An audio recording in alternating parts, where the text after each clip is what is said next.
Hyundai leaves the rest wanting. Find out why by visiting buyhyundai.com today. By Geico. By Citi. Citi is bringing one local restaurant to New York's field, Citi Field. Vote for your favorite at Mets.com/Citi Call-Ups. And by Budweiser, great times are waiting. Grab some buds. Get to Citi Field Friday, June 13th for Free Shirt Friday when the Mets take on the Padres at 7:10. All fans in attendance will receive a Mets t-shirt courtesy of Premio. For tickets, visit Mets.com/Free Shirt Fridays. Time for today's AT&T photo of the game. Tweet or Instagram your photo using hashtag SNYFanPhoto for a chance to have it shown tonight later during the game. Gorgeous night in Philadelphia. Temperature in the mid-70s. Mets will finally be leaving town after this one. 5th of 5. Mets try to make it 4 of 5. First pitch coming right up.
Roberto Hernandez will start against the Mets for the second time this year. Here's your Geico Mets starting lineup. Juan Lagares placed on the disabled list today with a strained intercostal muscle after aggravating that injury during yesterday's game. So Matt Dendecker, who was down for a day, is back and in the starting lineup hitting leadoff for the first time in the major leagues. Love those lowercase letters in Dendecker. Roberto Hernandez pitching for the Phillies. The Mets have seen him already this year, once as a starter and once as a reliever. When you watch him, you're going to see a lot of sinking fastballs, a lot of sliders, and he's also incorporated more and more changeups into his repertoire. And the Coors Light defense behind Roberto Hernandez, some new guys out there. Dominic Brown, Revere, and Bird have started the majority of innings out there. Brignac, Cesar Hernandez give Jimmy Rollins a night off, Chase Utley, and Ryan Howard.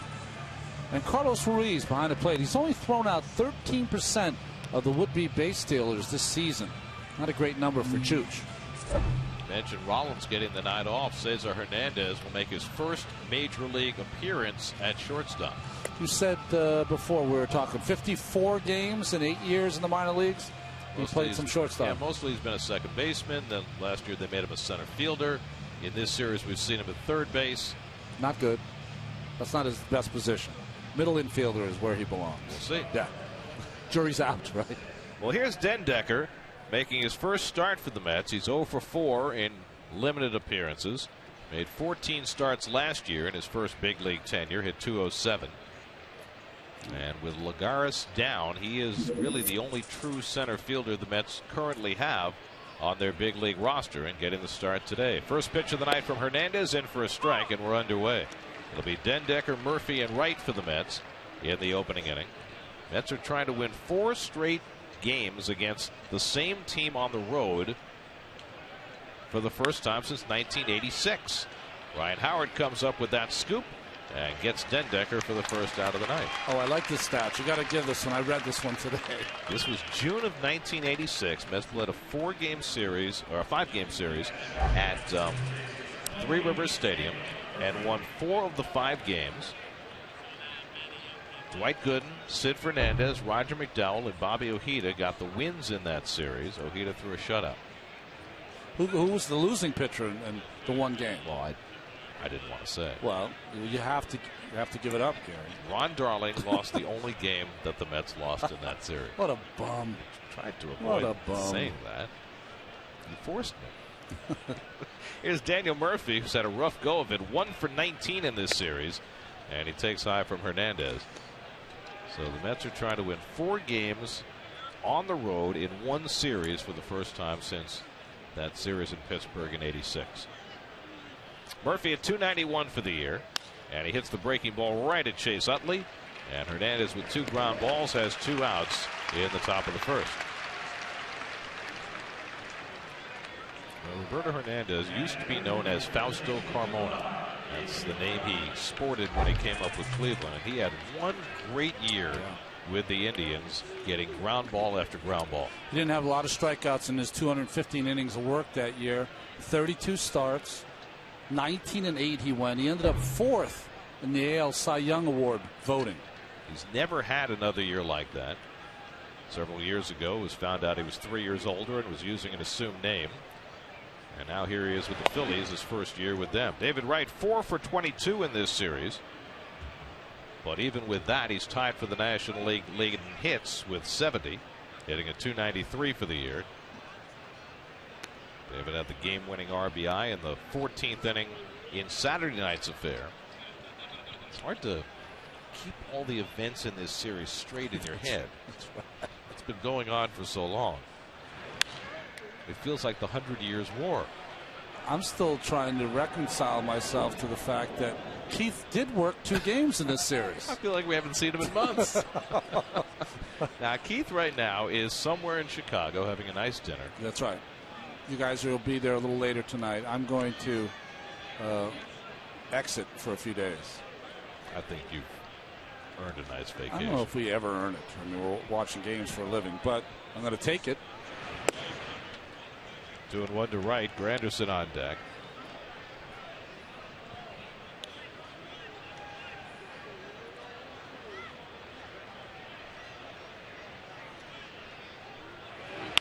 And David bounces one down to third. Brenniak gives some ground, and its throw is true. 3 ground ball outs. Mets are on 1-2-3. Bartolo Colon takes the mound when we come back.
night. No Jimmy Rollins. He gets a night off. Chase Utley got the day off yesterday. Otherwise, the same group that Ryan Sandberg's been running out there every day. And they'll go up against Bartolo Colon for the first time this year.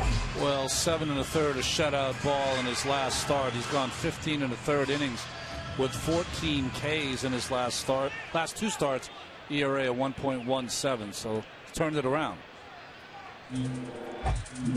Ben Revere leads off and takes a fastball for a strike. Revere 5 for 22 in this series. It sounds so strange to be talking about a series where a guy has 22 at bats. It's almost like a postseason series. And Revere takes it up and away 1-1. Revere's got a 7-game hitting streak going, but you know, when you're getting 7 at bats a game in these extra inning affairs, stands to reason you should be able to extend your hitting streak. Slap toward the hole, backhanded by Flores, and the overhand throw scooped down to the dirt by Duda for the first out.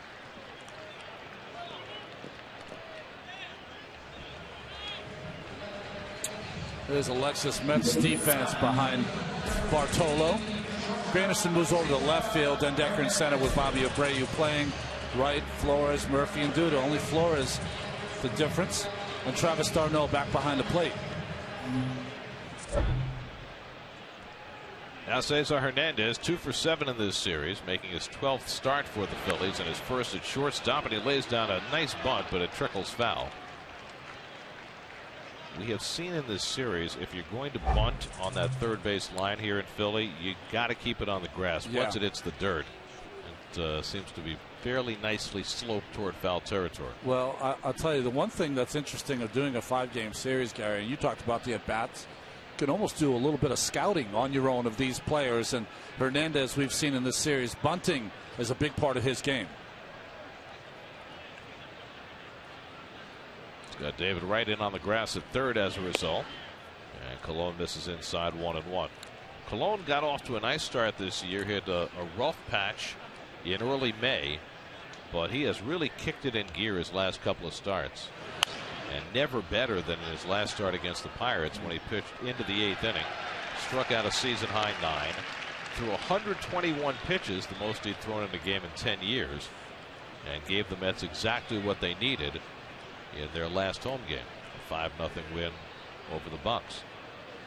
Now the question is, after 121 pitches, do you have to back off him at all today, or can he run out there as long as he wants again? Well, I think your bullpen is in a little better shape than it has been the last couple of days. That's a good thing for Bartolo. On the inside corner, Hernandez caught looking. 2 men down. I think in his last start, 9 of those punch-outs, 7 of them were looking, and it tells you a little bit about what Bartolo Colon can do. If an umpire gives him a little bit on one side of the plate or another, he will exploit it as well as any pitcher in the game. Those 7 call third strikes he had in that last start were the most by a Mets pitcher in 8 years since Tom Glavine had that many in a start back in '06. And that figures, right? Guys who are so precise on the corners. And again, Tommy Glavine, a guy who can get a couple inches off the plate sometimes. There's Chase Utley, 2 for 15 in the series, had yesterday off. Still 5th in the National League in batting at .320, tied for the league lead in doubles with 22. We talked about the bullpen. Both these teams are still carrying an extra relief pitcher. Each team going with a 4-man bench for the second straight day. Utley drives one toward right center. Over goes Abreu, and he'll get there and makes the running grab to retire the side. 1, 2, 3 go the Phillies before Colon. To the second we go with no score.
Score each team going 1-2-3 in the opening inning.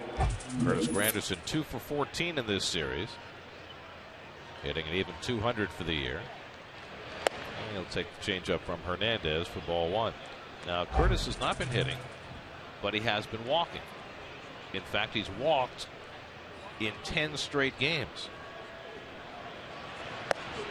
The last player for the Mets to have a streak that long was David Wright back in '07. The club record for most consecutive games with a walk is 12. Strawberry had 12. Keith had 11. My issue, and Straw probably some intentional walks. My issue, usually, if you were ask me and say, hey, a guy's really walking a lot, you know what my response would be? He must be hitting for a high average because he's seeing the ball well. Right. It's not the case here. Well, not in Granderson's case. During his walk streak, he's hitting 129. There's a good changeup from Hernandez, 2-2. Now, when David Wright had his 10-game walk streak back in '07, he hit 152 during that 10-game streak. And in fact, to take it back a little further, that one's driven to right field, but it's playable for Bird. He hit it off the end of the bat, and that's the first out of the inning. So I'm wrong in my assumption. You don't always have a high average when you're walking a lot. Well, before David, the previous player to have a 10-game walk streak was Carlos Beltran. Okay. He had 185. Now, it doesn't always go that way. Before Beltran, the last player to have a 10-game walk streak was John Olerud from the end of '98 to '99. Yeah. And during his streak, he hit .516 with an on-base percentage of .871. Johnny O. He was amazing. Here's Bobby Abreu. He is red hot with the bat right now, and he takes a strike. When you watch John play the field and hit, you felt like his standing heart rate was about 40. I mean, just everything, nothing bothered him. You know how they talk about hitters being quiet? Yeah. Nobody was quieter than Olerud. You know, when I first faced him, I think he was a minor league player with the Blue Jays when I first faced him in Dunedin. Couldn't believe how big he was. He's every bit of 6'6", 6'5", 6'6".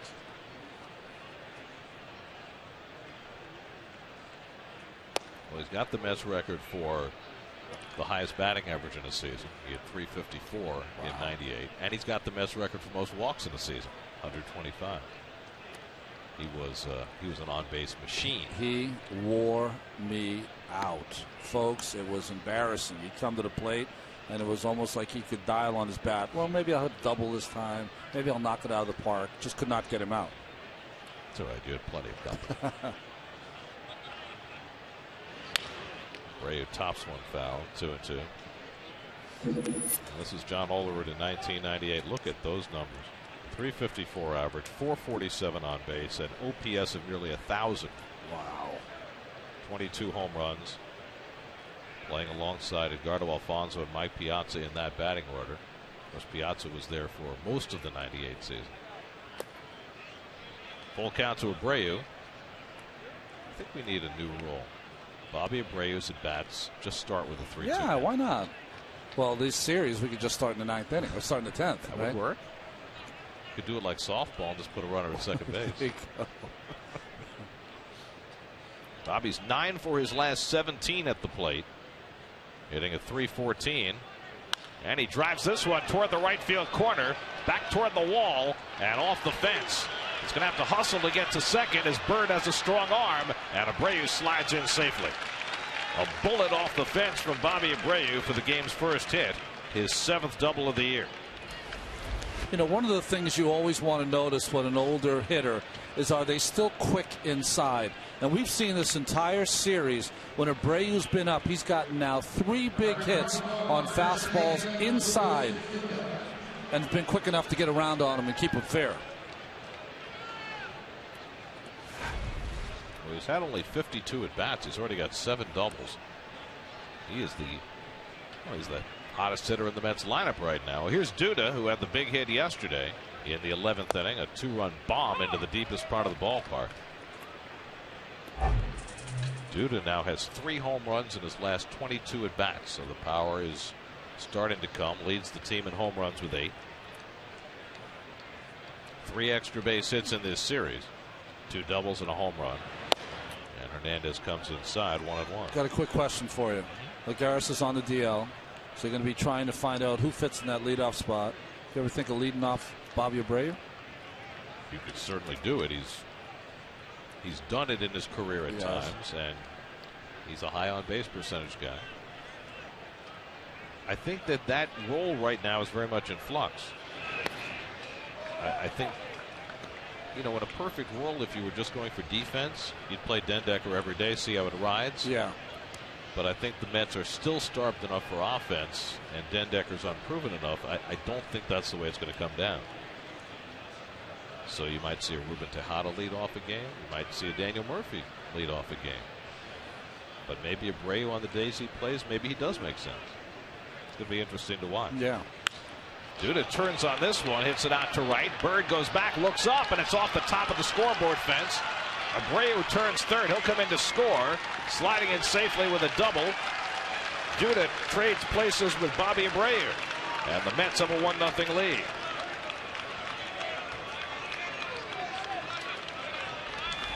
Well, one of your favorite things to do as a hitter is when you hit the ball on the nose and that right field is going back and you finally see his number, you know you're in good shape. And Bird has to play this one like Abreu's off the wall and another double.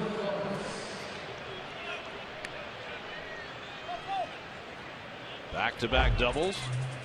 Trading places, right? That's one of my favorite baseball expressions. In Philadelphia. That's where you go. And Valentine.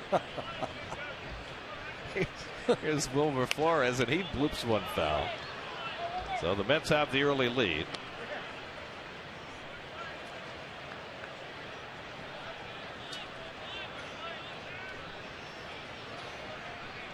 Flores has really been struggling, just 2 for his last 19, and has lost most of the starting role to Ruben Tejada, who has really turned it on the last couple of weeks. Wilmer's 1 for 6 in this series. His last start was in the opening game of this series Thursday night. And he drives one to center field. Revere those steadies. Duda tags at second. He's going to try for third, and he'll make it safely. So Flores hit the ball right on the button. Lines out to center. Duda to third with 2 out. Well, good at bat by Wilmer there. It's nice to see him get on top of that fastball like he did there. This one's up in the strike zone. We've seen him pop up this pitch many times, but good swing. He was out here taking some early BP, and there's no one really that Lucas Duda would tag up on in center field other than Ben Revere, who just does not have a very good arm. Well, twice yesterday we saw in a similar spot the Phillies walk Travis d'Arnaud intentionally, and guess what? They're going to do it again. So even though d'Arnaud has not been swinging the bat well, Ryan Sandberg is going to stick with this strategy of walking the 8-hitter with first base open. Well, I look at it this way. I don't like it, but Colon's such it's just not a good hitter that you want to maybe do this. And don't forget, Travis d'Arnaud was drafted by this club, you know, I mean, as a #1 pick. So they look at him maybe a little differently than maybe his numbers portray him right now. Right now he's a 193 hitter, and he's 2 for 12 in this series, but he's getting his 3rd intentional walk in the last 2 days. So the Mets have runners at the corners with 2 out, with a run home here in the second.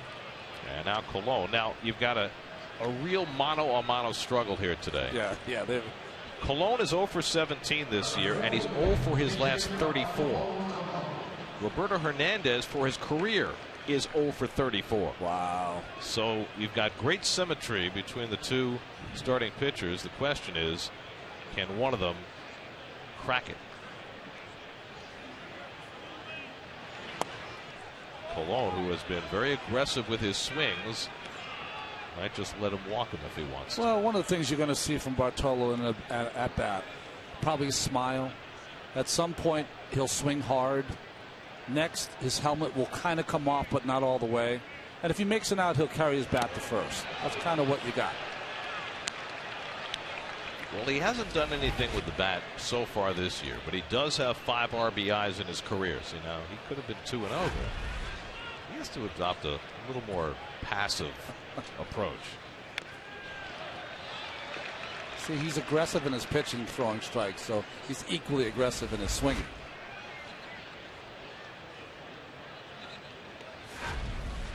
That was probably his pitch to hit. But you know what? You know everyone's pulling for him to get a hit somehow, some way. Here's the 1-2, and that's off the corner. So he was patiently aggressive there, and it's 2-2.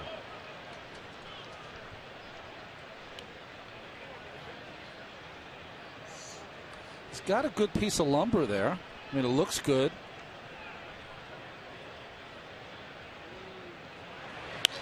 And he pops one up in foul ground. That'll come back out of play. Let's just say testing the bat, making sure it's not broken. Let's just say I don't think he's going to pull a Marlin Bird where you break your bat without making contact. Dude at third, Tarno at first. That was one of the strangest things I've seen in a long time. A swing that breaks the bat without contact. He goes to the breaking ball against Cologne. Now, that's just not fair. Now it's a full count. Maybe he will draw a walk. Well, he's started to adopt the system himself, Gary. He's working the pitch count. Cologne. Oh, he turned that one around. Hit it in a place where nobody was sitting. So now you know the kind of contact he's capable of. Just a little quick. Oh, look at that. Listen, there's no pitcher that the bench reacts like that. Well, the loud foul now. Can he straighten it out? He's given a good account of himself here. 8 pitches, 9 pitches deep, and still going. See, when you hit, you're supposed to wait for the ball to come out of the pitcher's hands, recognize, and then swing. Well, Cologne, as soon as Hernandez is getting up to the top, he's starting it right then.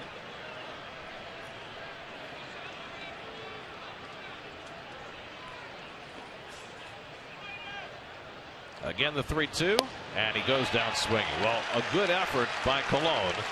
He makes Hernandez work a little harder for his first strikeout. Mets get a run and lead it 1-0.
Mets game with MLB.com at bat on your favorite mobile phone or tablet. Get live look-ins, instant replays, scores, stats, audio, free MLB.tv game of the day, and more. Download on the App Store or visit Mets.com today. There's your Mets upcoming schedule brought to you by Heineken. Oh, we flipped weeks. Very nice. You can see the series in Chicago and the series in San Francisco coming up, plus the next homestand with the first place Brewers and the not first place Padres coming in. A rarity in June. Mets play 8 home games in June. That's it. That is That's the fewest home games for any team in any month on the Major League schedule this year. Ryan Howard leads off. Howard's hit 2 home runs in this series. 3 for 22, 2 homers, and 9 strikeouts. Yeah. Well, you see the big shift, of course. Murph out in his usual position with a power lefty up. 20 feet, 25 feet out in the outfield. Well, Howard has had 2 career at-bats against Cologne, 2 home runs. When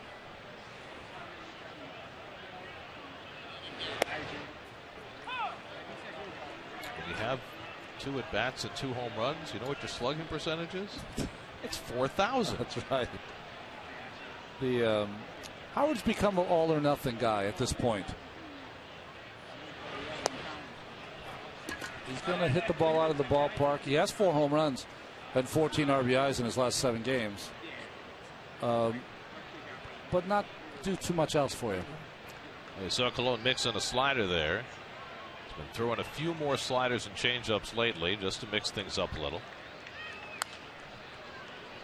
That went off the fists of Howard, who rolls it foul. Well, why do you pitch Ryan Howard in? If you've watched these 5 games, anything out over the plate with not enough on it, he has tremendous power to center field and left field. So you have to, he has got long arms, and you've got to just jam him inside. Don't let him get those long arms unfurled. 3-2 to Howard, who has more home runs against the Mets than any active player. With his 2 in this series, he's hit 40 now. 2/3 of the way to Stargell. Billy Stargell has the most home runs all time against the Mets with 60. 3-2 from Cologne, and Howard smacks one to dead center, chasing Dendecker back to the warning track, back at the wall, leaping, and he made the catch. Matt Dendecker takes a home run away from Ryan Howard. Long before Met fans knew about Juan Lagares, they knew that Matt Dendecker was a great center fielder, and he shows it off here with a highlight reel catch. He's been a great center fielder since he was in high school in Florida for the Florida Gators, and his entire time in the Met system. Feels for that wall. I mean, he's what, 4 or 5 feet over that fence to bring it back in. It's only a 7-foot fence, and he's got his entire upper body above the fence. Well, I was talking with Terry Collins today about Dendecker, and I said, you know, with Lagares on the deal, will you just run him out there every day? After all, if you go back as recently as last year's spring training, he was expected to be what Juan Lagares has become before he broke his wrist. There were the same questions about Dendecker's offense that there were about Lagares' offense, but nobody questioned that this kid could be a Gold Glove caliber center fielder. And what's interesting when I'm watching him in center field, he plays a lot deeper than Lagares. So, you know, those kind of catches are, I'm not going to say routine. I shouldn't say routine. That was just an unbelievable catch. But he gets back to the fence quicker. That catch is more available to a guy who plays deeper. Bird fouls it off, 2-2. Marlin has a couple of home runs in this series, including one in the bottom of the 11th yesterday against Henry Mejia that made it a 1-run game.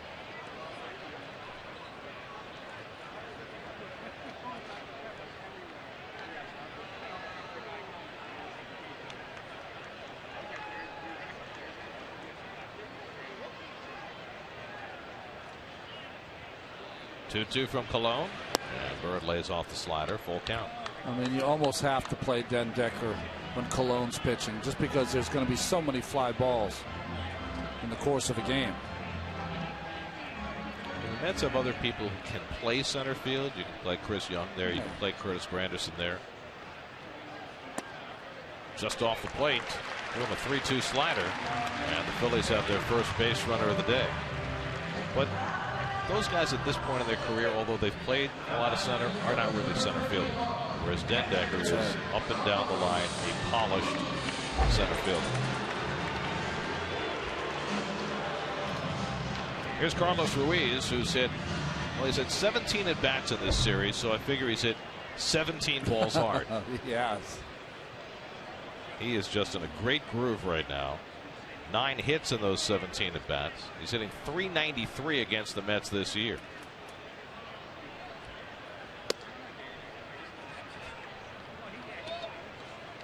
First pitch, kind of BP fastball from Colon. And what is that? It's when a pitcher is pitching, he takes just enough off because he thinks the hitter's sitting on a first pitch fastball, trying to get him to hit it on the ground.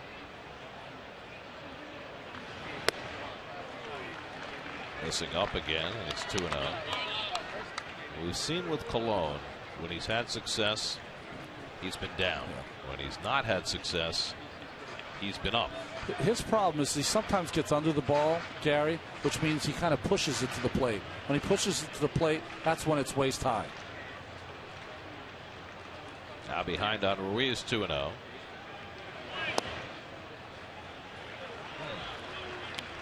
Didn't get that call, and it's 3-0. Pat Holberg is the home plate umpire. They kind of switched him in, so Doug Eddings, who was the first games umpire on Thursday night, wouldn't be behind the plate twice. There's a strike. Yeah, they left the rest of the crew intact. I guess that makes sense. I mean, in the postseason, if you play a 7-game series, you'll have the same umpire have the plate for 1 and 7. Yeah. And that's usually the senior umpire.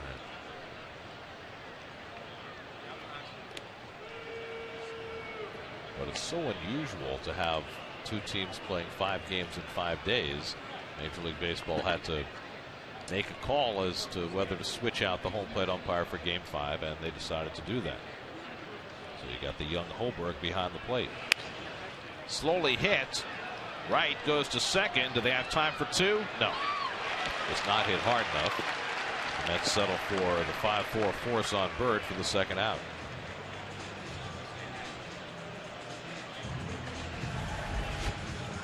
Well, 2 big hops to David, so you want to make sure you get the first one. And Murph, who is coming across the bag now, I don't know if you fans at home noticed, Murph went through a period where he liked to use the base as a buffer, step back, and throw to first base. Wasn't getting enough on it, so now he's stepping through. Let me ask you about that play. Is there any way that David can come and get that ball to give himself a better chance for a double play? Yeah, I mean, the best way to do that, and it's not the easiest way to do it. Best way to do that is to charge that, short hop it, and throw on the run. So you're throwing it sidearm to Murph, and you can turn it. That's the only way to do it. David waited back on that, made sure he got the short one. Some third basemen are more comfortable than others throwing across their body like that. And I think David's not one of them. You know who made that play wonderfully? He played here in Philadelphia with Scott Rolla. Yes. Well, what's interesting is David makes that throw as well as anyone in baseball when he's coming in on a swinging bunt or a bunt to first base. Right. But he doesn't really feel as comfortable making that throw to second base. 1-1 to Dominic Brown. Sharply hit. Flores on the backhand. Nice pick. And he throws him out to end the inning. That's played some wonderful defense in that inning. Matt Dendecker going well over the fence to take a home run away from Ryan Howard. First start of the year, first run saved for Dendecker.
Brought to you by your Tri-State Audi dealers and the all-new Audi A3.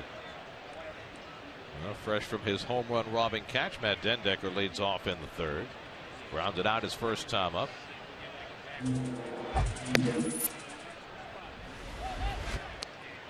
He uses that left arm to kind of hold himself up against the fence and raise himself another 6 or 8 inches or so to get that ball from Howard.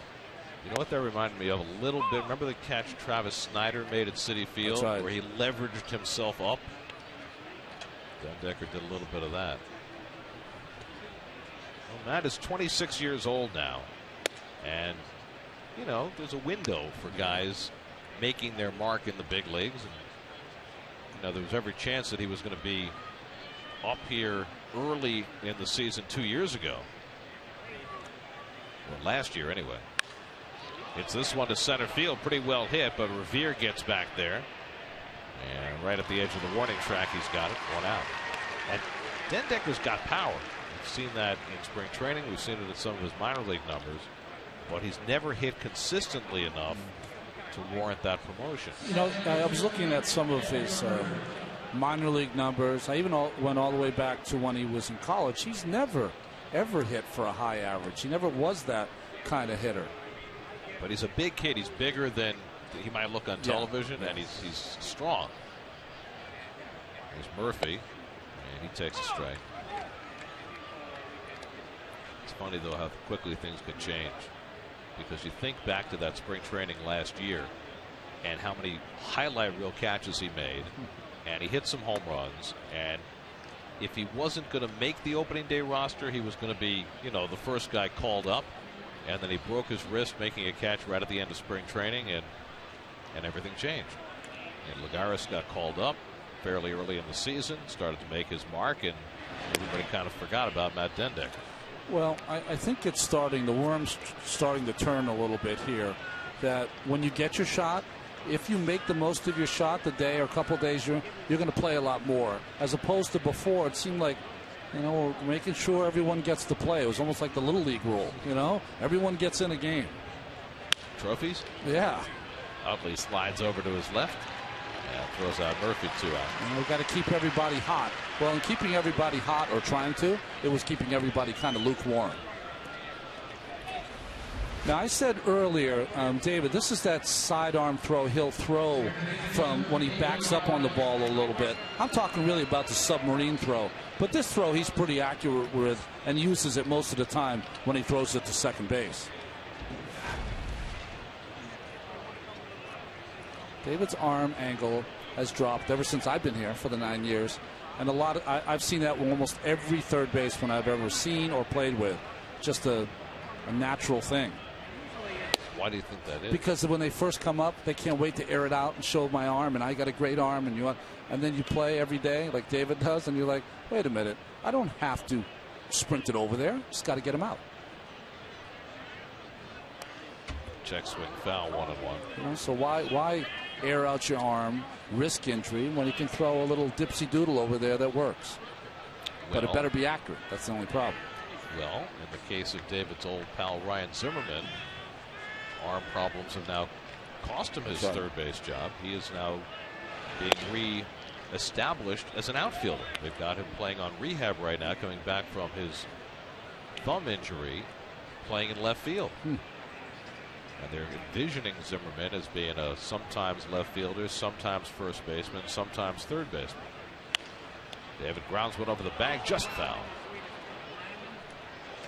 Well, that's honestly a hard thing for me to see, because I saw Ryan Zimmerman when he first came up to the major leagues, Gary, and this ball's fouled by a lot. But had about as good arm as I've seen from third base, and to injure it and then kind of, I think it's been kind of a mental thing with him also. 2-2 from Hernandez, and David knocks another one down toward third, another foul ball. Well, the other piece of that, of course, for the Nationals is they've got a kid who looks like he's going to be a big star in Anthony Rendon, whose best position is third base. But they've also got Bryce Harper coming back in July, who presumably is their left fielder. Well, I think that's why he's going to move around the diamond.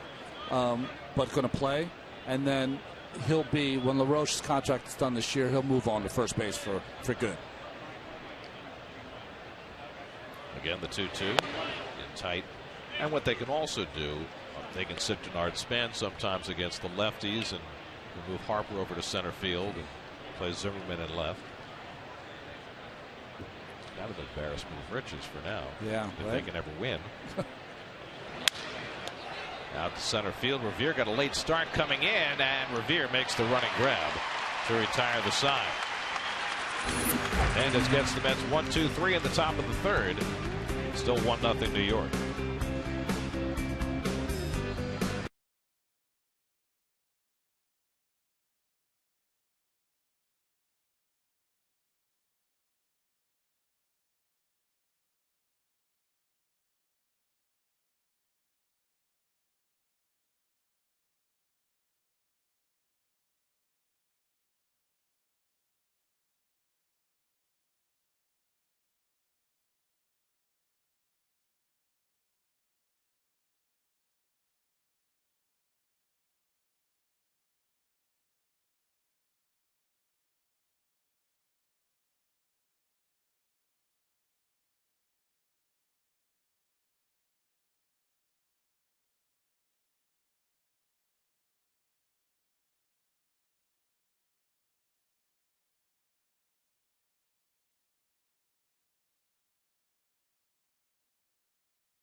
Zeros in the first 2 innings with some help from his defense. Now he'll face 8-9-1 in the Phillies batting order. Reed Brignac making his 4th consecutive start at third base.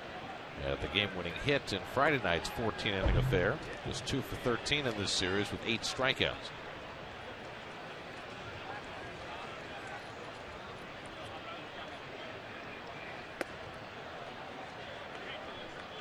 Interesting to watch Bartolo before he made that first pitch. He went to the rosin bag. You maybe 10% of pitchers today use the rosin bag. Very rare. But he's old enough, been around long enough that the rosin's part of what you use. Laced in the center, a base hit for Brignac. Of course, to use the rosin bag, you got to bend over. That's right. Well, he puts it on a little bit of the hill, so you don't have to bend over all the way. So Brignac has the Phillies' first hit of the night, and that'll allow them to use Roberto Hernandez to bunt, which is probably a good thing. He's got 3 sacrifices this year, so I don't know if you can tell on TV, but Roberto Hernandez is huge. Huge. Listed at 6'4", 230. Might be even bigger than that. He's got that CC Sabathia feel to him. Yeah, right. Bunts one foul. Well, you can see why both pitchers have the long drought with the bat. Is they're both a little fearful of the ball. When the ball comes in, they're leaning away. Watch how he leans. Right? See him? See how that stab and reach? That's when you're a little afraid of the baseball. Wright coming in as close as he possibly can. Colon thinks about second, but takes the shore out. So the sacrifice successful for Hernandez, 1-4, moving Brignac to second. Tomorrow at 5, Jonas Schwartz and Joe Beningo will get you ready for the Mets-Cubs opener, plus hear their thoughts on how the Rangers and Kings will match up in the Stanley Cup Finals on Daily News Live, presented by Citi, tomorrow at 5 p.m. only on SNY. Rangers get the fatigue advantage going into that series? Well, you never know with that kind of stuff, you know. teams that play kind of playoff hockey right up to the start of the series, sometimes are locked in. I mean, they couldn't play any better than the Rangers were playing before they had these days off. Couldn't play any better than Lundqvist did when he shut out the Canadians. So it can work both ways. Saying the Kings might have that high from the Game 7 overtime win. Here's Ben Revere taking high for ball one. I mean, we've had that happen in baseball the last few years where one team clinches early and maybe, gets a little out of sync going into the World Series. Revere grounded out to short his first time up. 1-1 to Revere. It's going to be a heck of a series, though. It's going to be a lot of fun to watch. The Kings won the Cup in 2012. Rangers haven't won it in 20 years, of course. All New Yorkers know that. But it's interesting, too, because of the travel. The travel's going to play a big part in it. Can I tell you something? 20 years, it's nothing. It was 54 years. Okay. You know what I mean? You're right. You're right.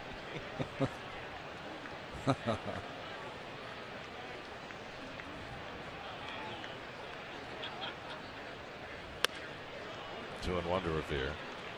Cologne getting a little loose. We saw in the first couple of innings, he didn't throw any fastball over 88. 92 there. Still up, though. Yep.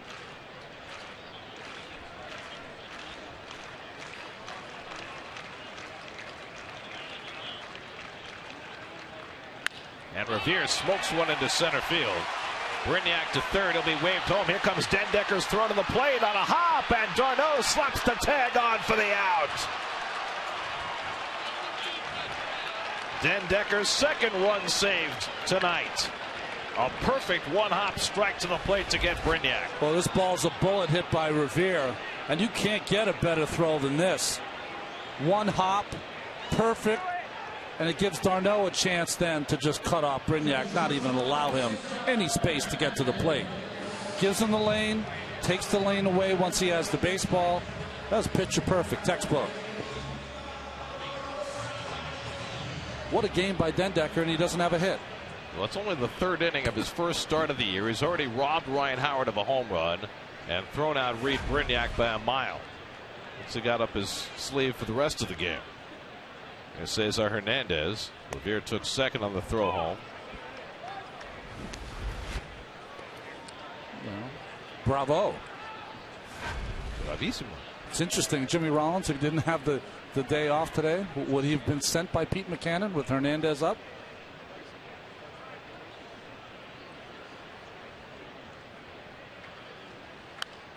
We watched a lot of games here where the third base coach would put up that hold sign because Rollins and Utley and Howard are coming to the plate. How about this? I know that the Phillies have scouting reports and they've probably seen Dendecker on tape, but they've got to be thinking to themselves, wow, it's great. Lagares is out of the lineup. We can score on a base hit to center. Well, maybe not. Think again. Hernandez called out on strikes his first time up. And that just missed 1-2. So Cologne still with a shutout intact despite the fact that the Phillies have hit him awfully hard these last couple of innings. But Dendecker has saved him twice.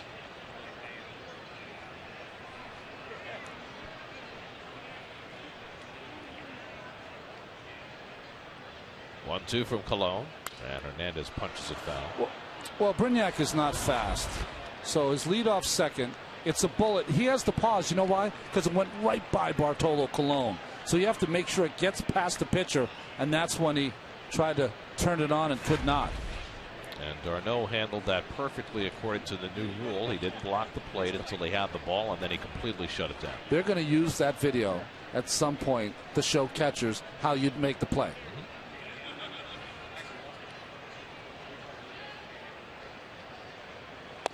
Strike three call. Hernandez caught looking for the second time. And so with the heroics of Dendecker growing by the inning, the Mets lead 1-0 after 3.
Fourth inning, 1-0 New York. Curtis Granderson leads off against Roberto Hernandez. Granderson flied out his first time up. Granderson's got great career numbers against Hernandez. Came into the day with 43 career at bats, hitting .419 with 3 home runs against him. Yeah, he's a low ball hitter against a sinking fastball pitcher. As they faced off a lot when Curtis was in the American League and Carmona was pitching for the Indians. Same division when he's with Detroit. Right. Former Carmona, now Hernandez, deals 1-1 and is fouled away. Hernandez was in Tampa Bay last year and had a dreadful year. He was 6-13, 4.89 ERA, never really got it together. Phillies looked at him as a swing man. He's pitched both in relief and as a starter, and in fact he did that in the same series against the Mets in New York. Right. The Rays are using Eric Bedard as their 5th starter this year. The Rays they're in trouble. Their pitching is not as good as it's been, and their offense has disappeared. Granderson strikes out. Second strikeout for Hernandez. Just a sinking fastball away. Foul tipped into the glove of Ruiz. I mean, the Rays with Bill Myers hurt, they've got Evan Longoria and not much else. Yeah. I mean, Desmond Jennings hasn't turned out to be the answer. That's one of the reasons they let Carl Crawford go. You know, the thing about the Rays is you got to appreciate, you know, they can't afford their great players when they get to a certain, well, when they get to free agency, like B.J. Upton and others. But they'll make the tough trade. Like this year, they're going to make the tough trade. They're going to have to trade their best pitcher, David Price, at some point. You would think, and as they fall out of the race, that becomes more and more likely that they'll do it before the end of the year. I don't think Boston wants him right now, but every other team would. David Price. Well,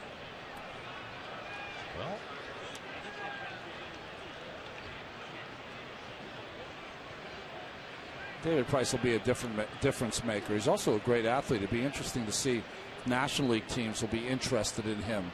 You know, he'd be a good National League.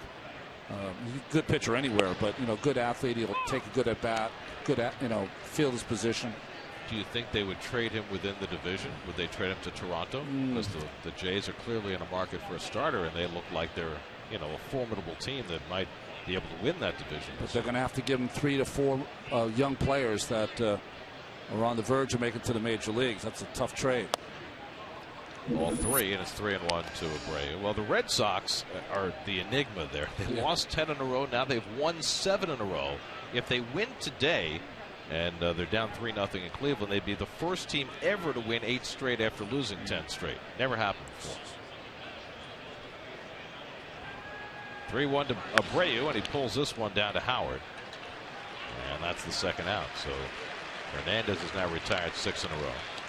Blue Jays have the same record that they did after 58 games that they had in 1993, which is the year they won their second World Championship. Yeah. Well, their offense has a chance to be awesome. I mean, Reyes has just started to hit. Encarnacion just had a career month, and Bautista is what he is. Well, their last 17 games, Gary, they're 14-3. They've hit 29 home runs in those 17 games. And it only seems like Encarnacion's hit all. That's right. 16 home runs in May. And hit one last night. I think I just saw a stat that since the beginning of May, the St. Louis Cardinals have 10 home runs, and Edwin Encarnacion has 17. Crazy.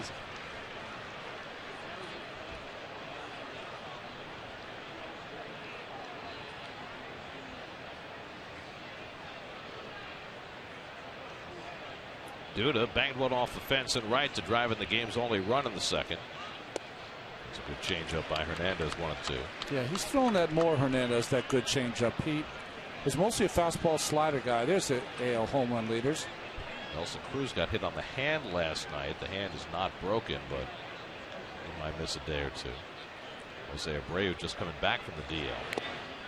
And that one just pops out of the mid of Ruiz. He's angry with himself. He thought he should have had strike 3. Another change, back-to-back. We've seen that a lot with the pitchers facing Duda.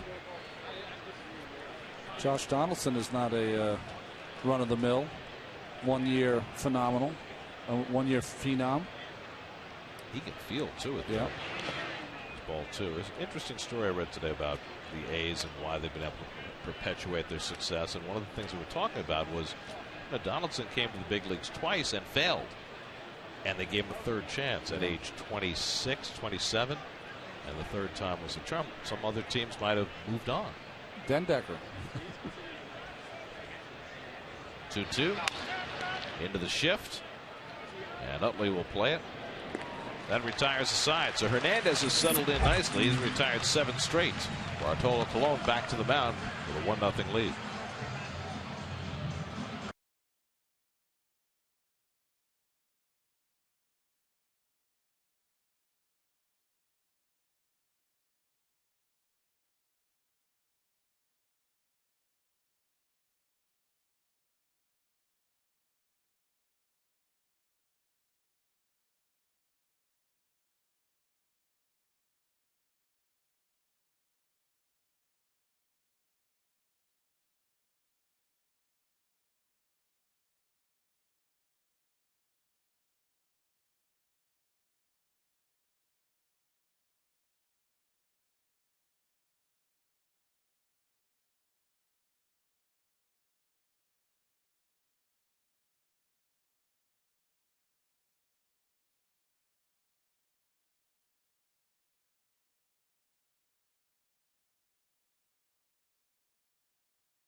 Nothing lead. He'll face 3, 4, and 5 in the Phillies batting order in the 4th. Utley, Howard, and Bird.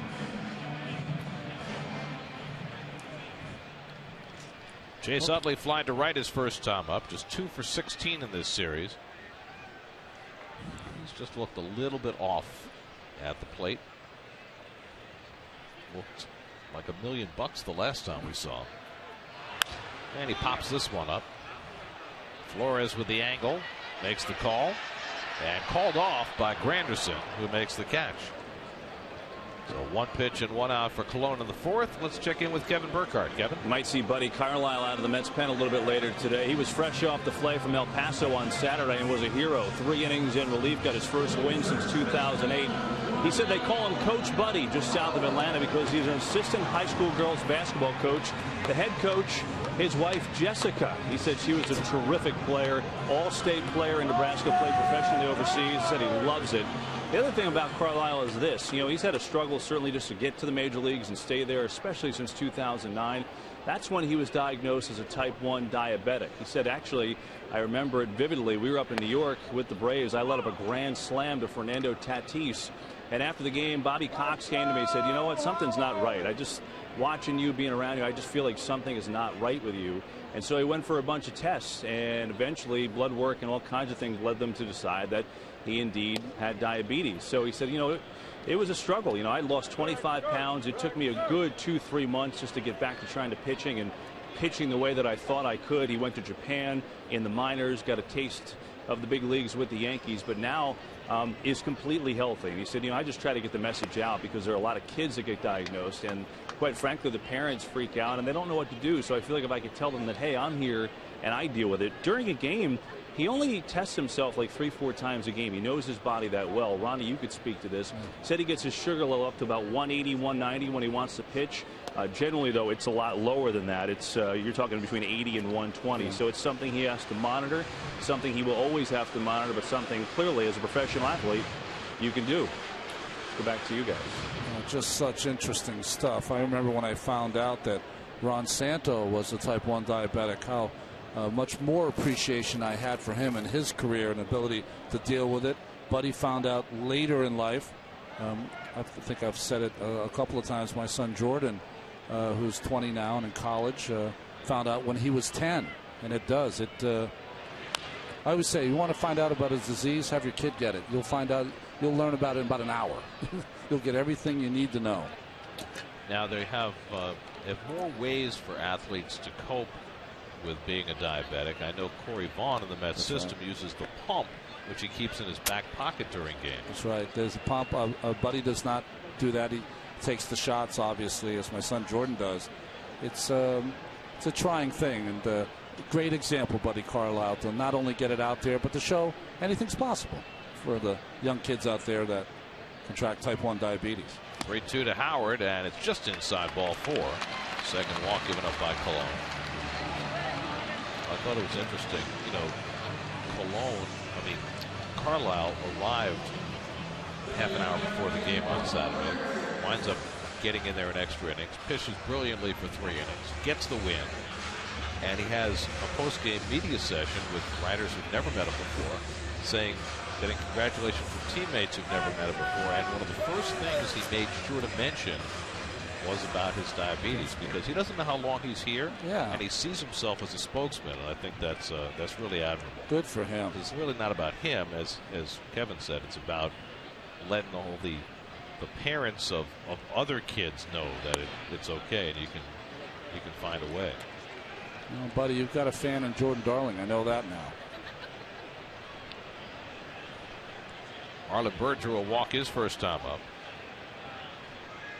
Alone has walked 2. He struck out 2. Allowed 2 hits. Working with a 1-0 lead in the 4th. And Byrd fouls him back.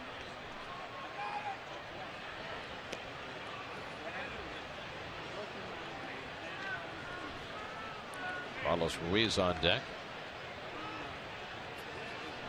Colon has averaged just 1 walk per 9 innings this year, the second best control mark in the league. So 2 walks for him. That's like a big event.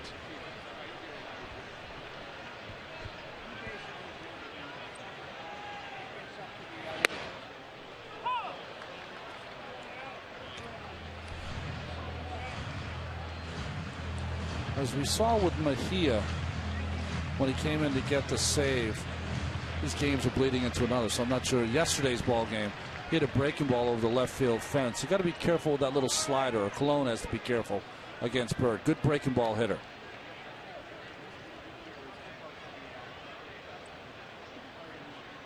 One, 2, fouled away. Now the Phillies are just struggling to mount an offense, but particularly in this normally offensive-friendly ballpark. They're hitting just .230 at home this year and averaging almost a run per game less at home than on the road. And, you know, those are the numbers, and they just don't make any sense. Well, in their heyday, they were always at least the top 3, top 4, all those categories. I mean, I know the weather's been iffy for the first 2 months of the season. Mets have certainly experienced that. But this is still a great offensive ballpark, and for the Phillies to be hitting so poorly at home and doing so much better on the road just doesn't figure. Well, that's why they're 12-18 now here at Citizens Bank Park.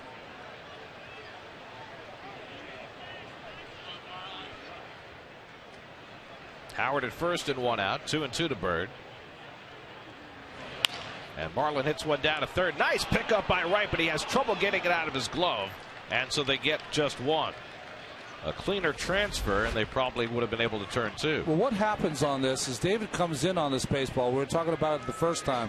but that top spin on the ball has it so it'll still be spinning in your glove when you make this play. So sometimes when you reach in there, it's still spinning in your glove, and it doesn't allow you to get that good handle on it.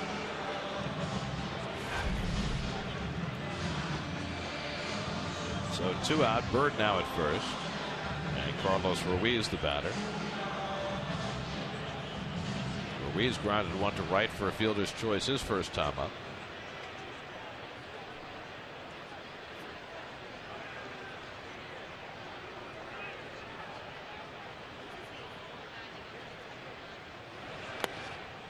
Breaking ball in the dirt. Change up, first time up, first pitch. Slider, second time up. Does not want to throw Ruiz a first pitch fastball.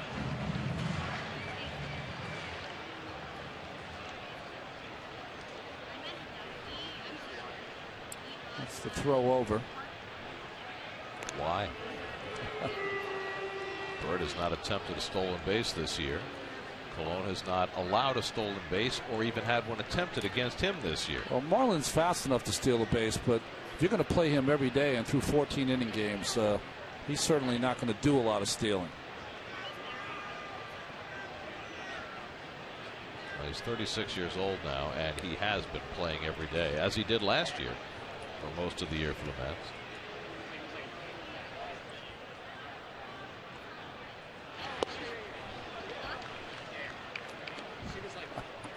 Ruiz almost managing a smile because Colon there kind of just made up that changeup, but on the run.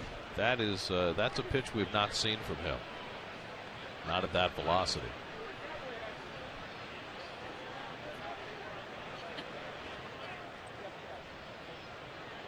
Now the 1-1 and a bouncer for Flores, and that retires the side. Another good inning for Colon. He keeps putting up zeros. After 4, 1-0 New York.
Getting better in situations offensively, to where we add on a run or we pick up a run. You know, our batting average with bases loaded is not very good, and that's, you know, you got to drive some big. That can open up games to where, you know, they're out of reach, and we've got to start being able to do that. Certainly, it's very difficult to criticize any of our pitching. Even though we're down 2 starters, maybe even 3. You know, our guys have stepped up, done a great job. Our bullpen's been very good. You know, they've had some rough outings, but everybody's going to have a rough outing. It's not a perfect world, but offensively we've got to pick. You know, we've got to play better. We've caught the ball, kept us in games. But I'm going to tell you something, Kev. They come to the game. They come to the ballpark every day, and that's why our clubhouse is a huge part of the way this team plays. It's loose. They stay loose. They don't get uptight because things are tough or times aren't going real good. They get themselves out there and they go play. And we're out where we are today because the makeup on this team's outstanding. Terry Collins talking to Kevin Burkhardt before the game today about the state of the Mets 2 months into the 2014 season. Things have certainly stabilized for this team lately. I mean, even with all the extra inning games they've had to play in this series, this team right now looks better constituted than it did a month ago. It does. I think the call-ups have been great. They've all contributed to the fine play. You know, the offense hasn't changed a whole lot. You still got a lot of guys struggling. Nobody's really broken out who was struggling before. But the bullpen makes such an enormous difference. And we've seen it with this team over the last half dozen years because they've had trouble formulating a successful bullpen. But the changeover to Mejia and Black and Familia in the primetime role seems to have changed the entire tenor of this team once they get a lead. I think it's also given a lift to the players on the field when they see guys come in and just dominate when they have their good stuff. I think it lifts the whole ball club because that is the state of the game today. Flores strikes out, third of the night for Hernandez, one out of the fifth. Just a sinking fastball away. Good pitch by Hernandez. You know, Gary, when you look at the game, I mean, you're getting 18 outs about from your starters. Okay, so 9 outs a game you're going to have to get from a bullpen. If you don't have a strong bullpen, you're not going to have a successful year, and you're not going to have a championship club unless you have a championship caliber bullpen. And that's hard throwers, guys who can strike out people. Travis d'Arnaud intentionally walked his first time.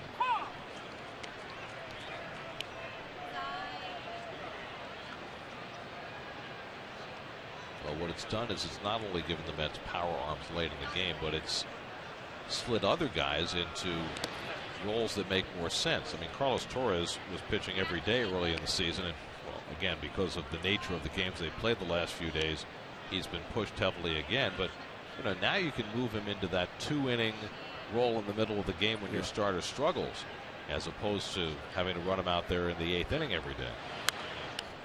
Daisuke Matsuzaka is going to start on Wednesday. I don't know how long he'll be in the rotation, but if he goes back to the bullpen, profiles more as a long man.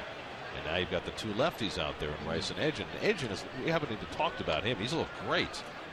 So 6 consecutive scoreless appearances. So now, even though Terry doesn't care about guys having roles, as d'Arnaud goes out on strikeouts too, the roles are starting to be set up, aren't they? City probables for the series in Chicago, where the Mets will miss both of the Cubs' top starters, both Jeff Samardzija and Jason Hammel. Jake Arrieta goes against Zach Wheeler tomorrow. Mets will face Edwin Jackson with Daisuke on Wednesday. And then Jacob deGrom still looking for the first win despite his brilliant pitching against Travis Wood on Thursday. The only bad part about all that is the Mets play 3 night games at Wrigley Field. Now, who came up with that? You know what you're going to have to do? You're going to have to max out your time during the day. Get out there and walk around Michigan. And I have no complaint about the off hours. I just love day games at Wrigley Field. That's right. The way it's supposed to be. Night games there are, you know, nice to have one in a series. They're not the same, though. Well, it's just not 3. the same.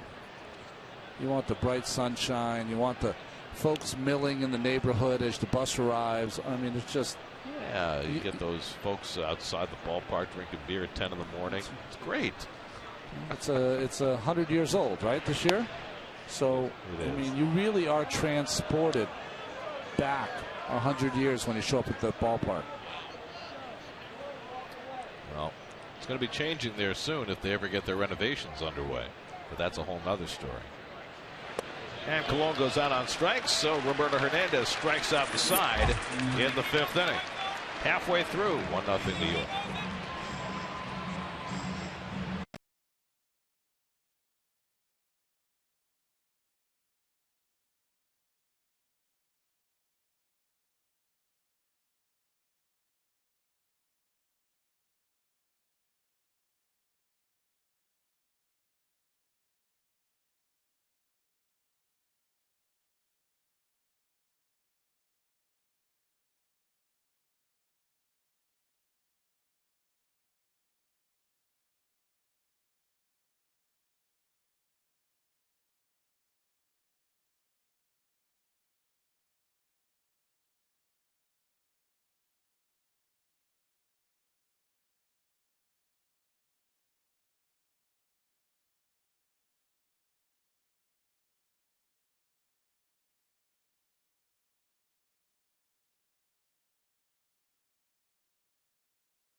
baseball to football, partnering with the New York Jets to help local youth football leagues with equipment donations, clinics, and Jets game experiences. Right now we're accepting applications. If you know a local youth football league in need, apply today at facebook.com/SNY. Time for tonight's AT&T fan photo of the game. Tweet or Instagram your photo to hashtag SNY fan photo. Number 1. Foam finger. Can't beat the foam finger. Lower third of the order coming up for the Phillies in the bottom of the 5th. That scored the only run of this game in the 2nd on back-to-back doubles by Abreu and Duda. Dominic Brown grounded out to short his first time up. Bartolo Colon's allowed only 2 hits. Matt Dendecker has saved 2 runs. Brown hits the first pitch foul. 0-1. Reed Brignac on deck than the pitcher. Could you have a more perfect night for a ball game? Oh, man. I don't know what the temperature is. Feels about 72 or so. No clouds. Maybe a 3 or 4 mile an hour breeze. And a nice crowd, considering this was a scheduled day off. It's a good point, because this, normally when you have a makeup game, stands are predominantly empty. Driven out to left, chasing Granderson toward the line, and he gets there. 1 away. I don't know if it's because it was, a month ago that the game was rained out that forced this makeup game, but it's very unusual to see the stands this filled for a single makeup game. Well, I think part of it also, whenever the New York Mets come in town, they bring some of their own fans with them. Here's Reed Brignac, who singled to center leading off the 3rd. Later was thrown out at the plate on a 1-hop strike by Dendecker. Now, when you get this far, I don't know geography, or south, like over the Jersey line, you get to Cherry Hill and places. Those are predominantly Philly fans or Mets fans and Yankee fans? All of South Jersey. All Philly okay. fans. There's a line probably in Trenton. Trenton? Yeah, where north of that it starts trending toward Yankees and Mets. Okay.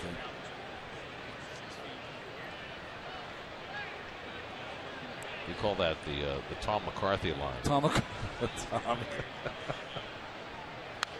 Of course, Tom, the former voice of the Mets on radio, doing Phillies TV now, and he lived in Trenton, or in the area around Trenton, when he did the Mets, and he still lives there doing the Phillies. Oh, so his house literally is he's halfway. Line of demarcation.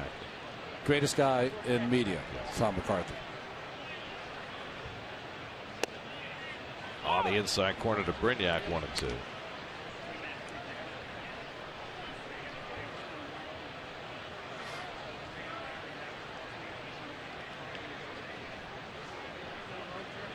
Colon has struck out 2. He's walked 2. And that's somehow dismissed. 2-2. Well, there's Tom McCarthy. He was in our booth today. He was very worried about his shirt. He asked me many times, Ron, does the shirt look good? It looks a little big in the neck. It's not fitting me correctly. I said, Tom, you look great. See, now, you have to understand, this is drilled into right, a base hit, so Brignac is 2 for 2. A 1-out single for Brignac. We, you and me and Keith, first months of the season when it's not overly hot, we dress in suits and ties. Yes. That's just what we do. The Philly TV guys, 99% of the time, do not. They go with their golf shirts. They've got other Phillies paraphernalia that they wear.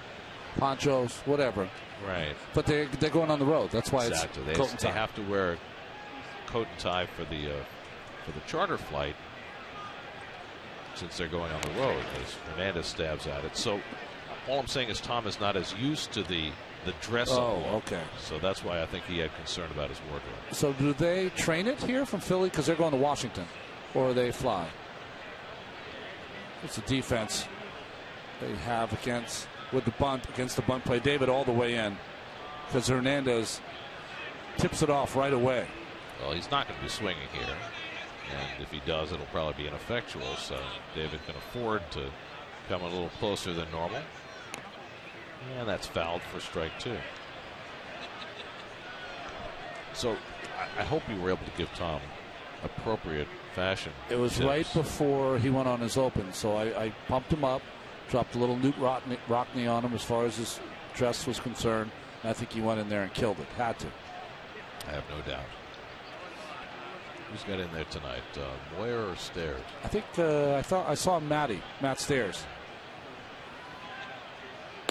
He's breaking in 2 new partners this year. It's kind of like us in 06. That's right. You know, we were all breaking each other in. And none of us knew what we were doing. Not sure you knew what you were doing. No, I was a radio guy, and you were. Keith you were up knew for what BC, he was doing. Keith was a part-timer. We were all new. I tagged along. I'll tell you that. But it was fun. We all tagged along. Here's the 1-2.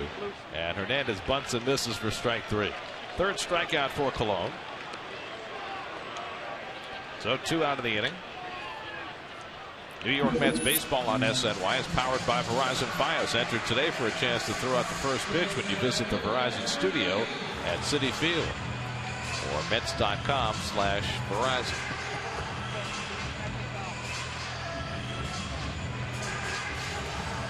Now Ben Revere with 2 out, the runner at first.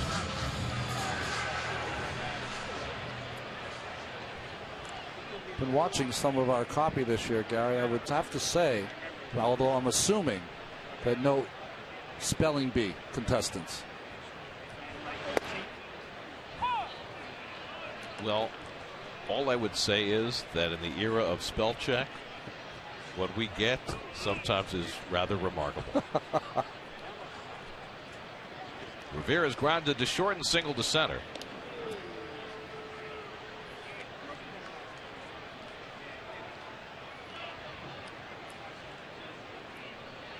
I'm not sure if it's a word, but we have to be pre-lexic.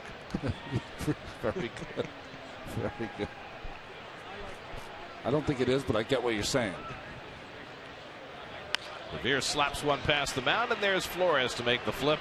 Side retired. 5 scoreless innings for Bartolo Colon and a 1-0 lead going to the 6th.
In the Mets organization. He's filling in today for Bob Guerin, whose son Bobby is graduating from Princeton today, so congratulations to the Guerins. Wow. And so Conti filling in as the Mets bench coach, lineup card in hand. He is such a I don't know what word I'd use. He's like a sage, isn't he? When you're around him, he's got all the old stories, and he's got a great disposition. You love being around him, and He's the fine man. Matt Dendecker up for the third time, grounded out and fly deep to center. He has certainly made his presence felt defensively, taking a home run away from Ryan Howard and throwing out Reed Brignac at the plate. So right now, Dendecker is kind of the difference in this 1-0 Met lead. Hernandez has retired 10 in a row and struck out 5 of the 10, which is not really his game. He's more of a ground ball guy than a strikeout guy. 2 balls and a strike to Dendecker, but the Mets have not had much luck against Hernandez. They were able to tie a game against him when he came out of the bullpen in New York 2 days after he made a start, but it's about the only time they've gotten to him. He threw 99 pitches in the first game of that series in New York, 5 innings, and then 2 days later came on to try and close it, which I don't think I've ever seen before. Right. Not that early anyway. 3-1 to Dendecker, and he laces one into right center, a base hit. Revere gets over to play it, and he holds Dendecker to a single. First hit of the season for Matt Dendecker, and the Mets' 3rd hit of the night. He's a down hitter also, so really works out well for him when he gets in that hitter's count, gets a 3-1 running fastball away, and moves the umpire Marvin Hudson out of the way. I mean, it's a beautiful swing when he hits the ball when it's down. You see his head and eyes right on contact, follows that baseball right through to center field. So Dendecker aboard leading off in the 6th. First time the Mets have had the leadoff man on all night. Murphy twice has grounded out to Utley, and he takes a sinker for a strike. Boy, Murph now 1 for 21 in this series. I don't think I've ever seen him go through this kind of funk, because Murphy's one of those guys that he'll throw one in there once in a while, even when he is struggling. Now you'd say, well, he probably needs a day off, but you can't sit him in Chicago. No. Yeah, Murph hits all his home runs in Chicago. That's right. I mean, he's had some extraordinary series there the last couple of years. I have a feeling David Wright might get one of those games off in Chicago. Well, it won't be against Travis Wood, the lefty, certainly. Murphy could get that day off, maybe. Maybe you sit Wright tomorrow against Jake Arrieta or Wednesday against Edwin Jackson. But he and Terry Collins have a plan. They're just not telling anybody what it is. We're on a need-to-know basis. You don't need to know anything. Murphy drives one into right center for a base hit. Dendecker got a good break. He'll go easily to 3rd and stop there. So back-to-back base hits to start the 6th inning. Murphy with just his 2nd hit of the series, and the Mets have 1st and 3rd and nobody out. Well, the Mets are starting to solve the riddle that is Hernandez. He's a guy that's going to be down in the strike zone. They're being a little more aggressive and making sure they swing at that fastball. And 2 good line drives here in the 6th inning.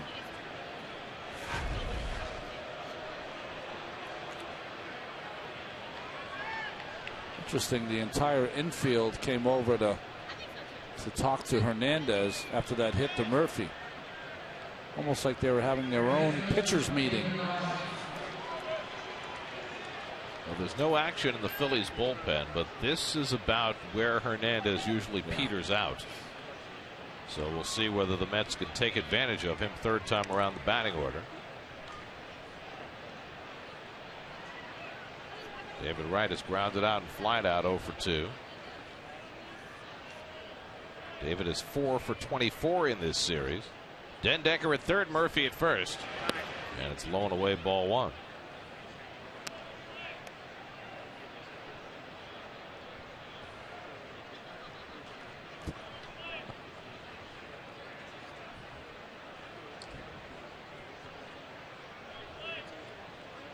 Dendecker, good speed at 3rd.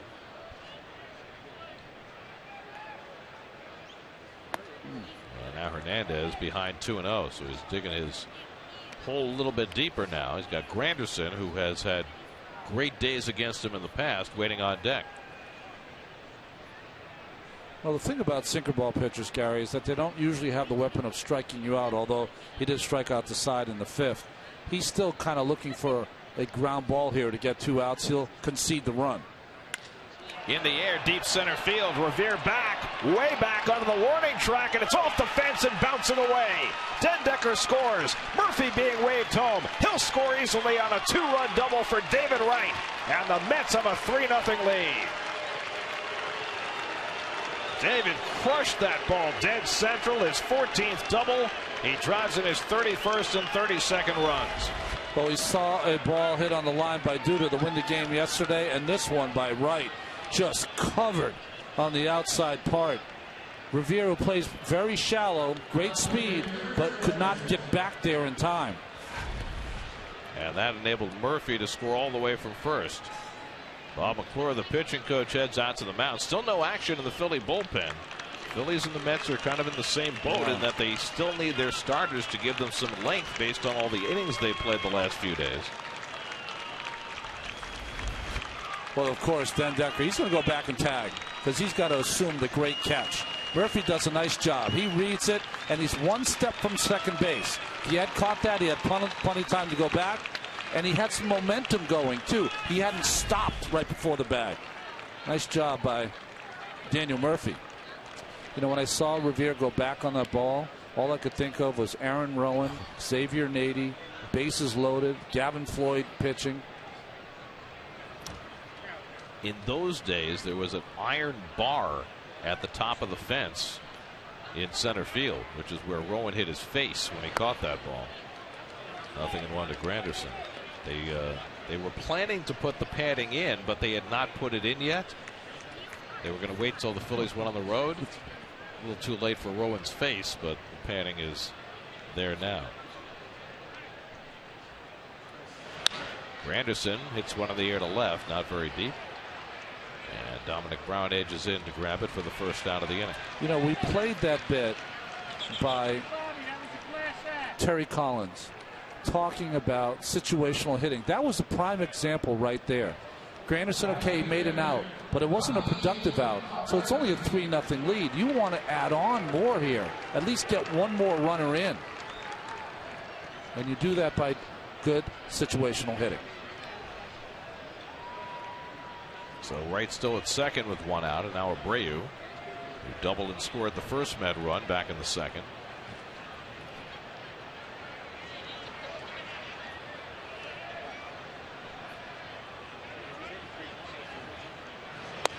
It's always an argument people get in, though, with middle of the order hitters. Is it their responsibility to advance a runner, or is it their responsibility to try and drive the ball? Well, Curtis pulls the ball 80% of the time, so that's what you expect. Is, you know, you don't want him to take anything away from his power because he's a middle of the guy, but he's a pull hitter by nature. Just stay within yourself. I mean, it's not going to happen all the time. The pitcher's doing everything he can to get you out front to do that and hit the ball the other way. And I'm just taking one instance here. Can't count on just one instance, but overall, you want it to be better than it's been. Oh, that was a balk, by the way. Mario Hollins, who has been very heavily used in this series, is up again in the bullpen for the Phils. Hernandez behind on Abreu, 2-0 with Duda on deck. And Bobby takes it low, 3-0. First time and second time through the batting order, the Mets had a total of 2 hits.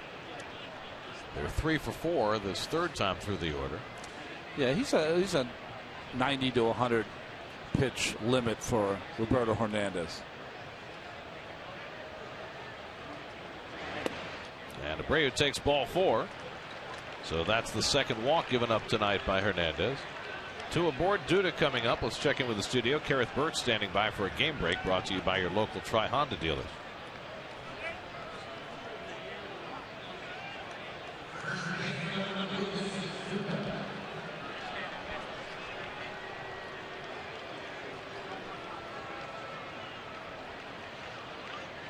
Ryan Sandberg on his way to the mound, and the Phillies will make a pitching change. Mario Hollins comes in, replacing Roberto Hernandez. Mets with 2 runs home here in the 6th.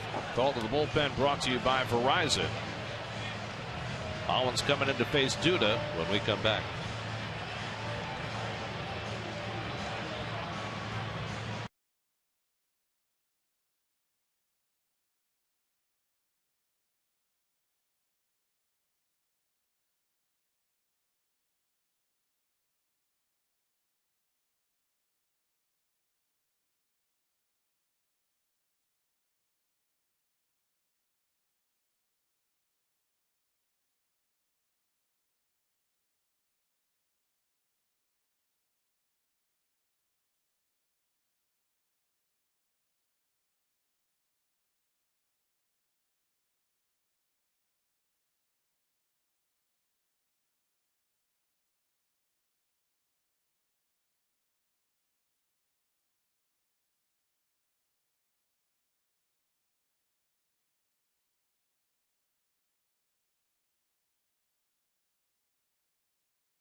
Down 3-0 as he exits. For the 25-year-old left-hander Mario Hollins will make his 4th appearance in this series. Of all the new faces to this Philadelphia bullpen, he has been the most impressive. He's working on an 8-inning scoreless streak, and he's been nasty on the Mets. 3 1/3 of those innings have come in this series. He comes in to face Duda, who's 0 for 2 against him. Duda drove in the first Met run with a double off the right field fence back in the second. 2 on and 1 out. And Lucas takes one at his feet for ball 1. Well, the Phillies have 3 lefties in their bullpen. 4 now, right? With Cesar Jimenez, who pitched yesterday. So it gives them plenty of options against the Met left-hand hitters. Right at second, Abreu at first with 1 out. 2 runs home here in the 6th.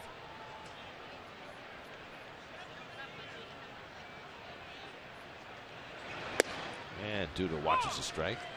1-1. Lucas's home run yesterday was so impressive.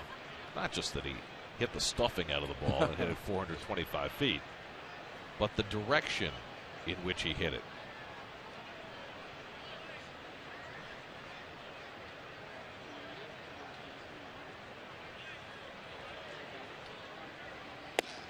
I mean, Terry Collins has said repeatedly about Duda this year that what got him to the major leagues was his ability to drive the ball to left center, and that's what we saw yesterday. And something we have not seen consistently over the course of Lucas's big league career. Remember when Lucas was in the minor leagues, Terry was down there also, so got to see him play a lot. But when you're a big guy, sometimes you get all wrapped up in the idea that you've got to pull the ball and hit home runs, and you know, he'll hit home runs by accident. Well, in this ballpark, every place is a home run for him.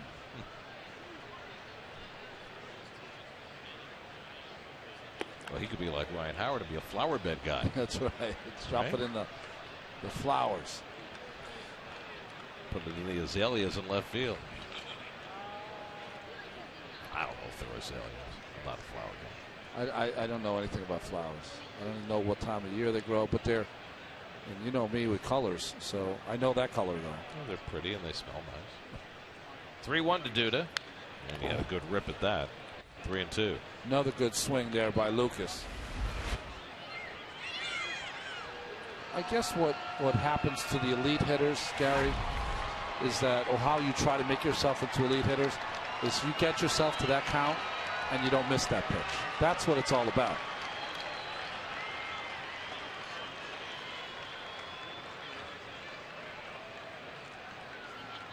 Three and 2 with 1 out. And Duda hits it sharply right through Utley. He can't find it. Wright will stop at third. A tailor-made double play ball to the sure-handed Utley, and he simply booted it. And the Mets have the bases loaded. The ball ran right up his arm. I don't know whether he was trying to get rid of the ball quickly. See how he didn't get his body right in the middle of that? Played it off his left leg. No need to rush on that play. It was hit so hard he could have really just taken his time, but ball eludes Utley. Just not used to seeing Utley make mistakes. He's made a couple in this series. David was thinking about moving just in case it got too far away from Utley, but it did not. 4th error of the year for Utley, and now the Mets with a chance to blow the doors off this game, up 3-0 in the 6th. Wilmer Flores with the bases loaded, 1 out, and he takes a fastball wide from Hollins. Flores has hit a bullet to center that was caught and struck out. 0 for his last 12. You know, the Mets with the bases loaded, it's not been a good relationship this year. Mets are 6 for 50 with the bases full. That's a 120 average.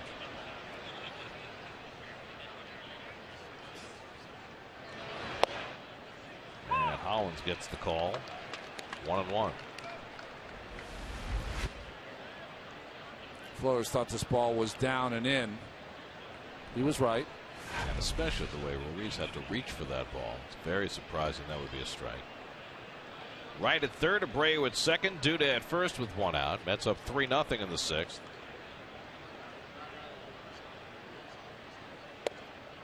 And that's a strike on the inside, 1-2. He has no fear. You know, the one thing you like when you see young pitchers come up, do they challenge hitters? Are they aggressive? Especially out of the bullpen. Hollins has been both of those. Now it's ahead on Flores 1-2 with Travis d'Arnaud on deck. And Wilmer taps one down the right field line, and that's going to fall fair. Base hit. Wright scores. Right behind him is Abreu. On to third goes Duda. Wilmer Flores reaches out and touches a 2-run double, and it's 5-0 New York.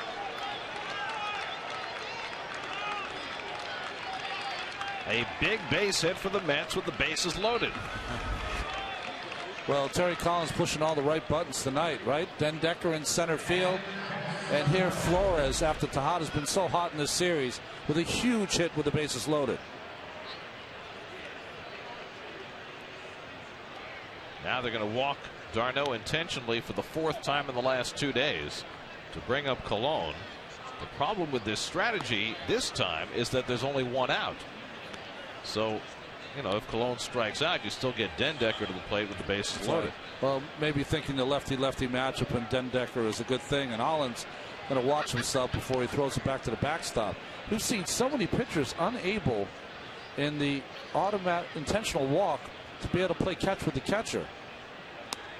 They can throw 90 plus, but they can't play catch.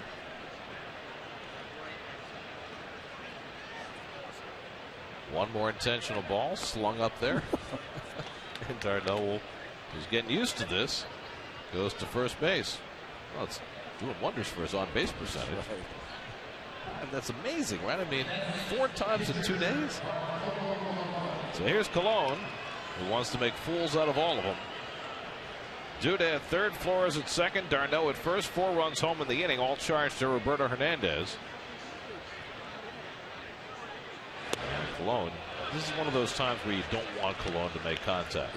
Because contact means a double play, and much better off if he strikes out. I think he's going to get his first base hit here. Really? Yeah.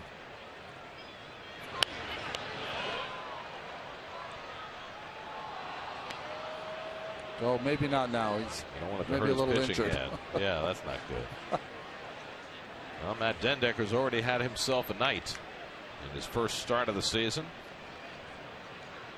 They get a crack in a moment with the bases full, as Colon does his duty and strikes out. So that's the 2nd out of the inning, and the inning will move on to where it started with Matt Den Decker, who has had a big night. Well, it started with a drive off the bat of Ryan Howard, brings it back into Citizens Bank Park, robbing Howard of a home run. And then later, on a hit by Ben Revere, throws out Reed Brignac at home easily on a one-hopper to d'Arnaud. And then he led off this inning with his first hit of the season. Now bats with the bases loaded. And takes one at the knees for Hollins for a strike. Den Decker 1 for 3 tonight.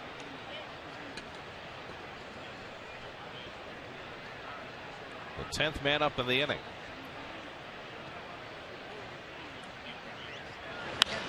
And he golfs that one foul. 0-2.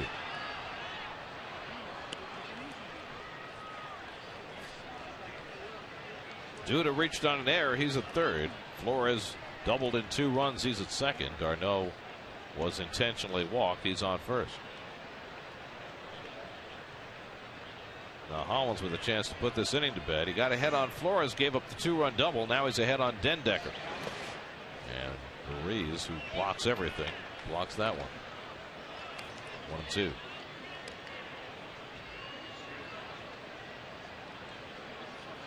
Not a fun night at the office for Roberto Hernandez. He was in a groove going into this inning. He retired 10 straight and struck out 5 of the 10, but the 6th inning was his undoing. 1-2. Tap foul.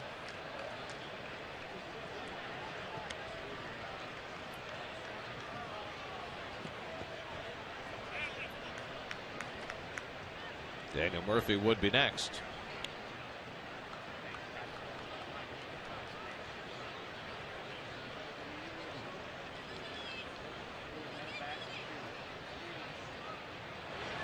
Dendecker goes down on the slider to end the inning. But 10 Mets came to bat, and 4 of them scored.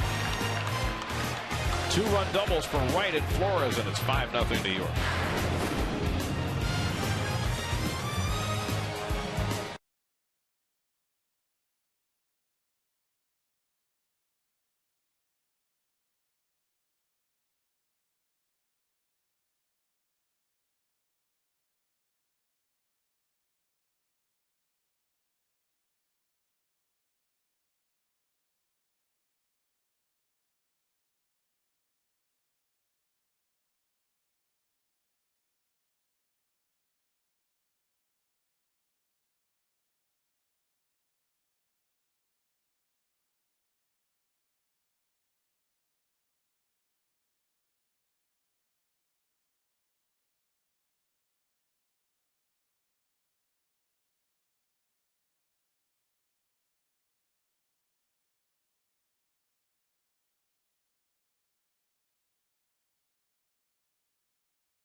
Bartolo Colon now with a 5-0 lead as we go to the bottom of the 6th. Cesar Hernandez leads off for Philadelphia.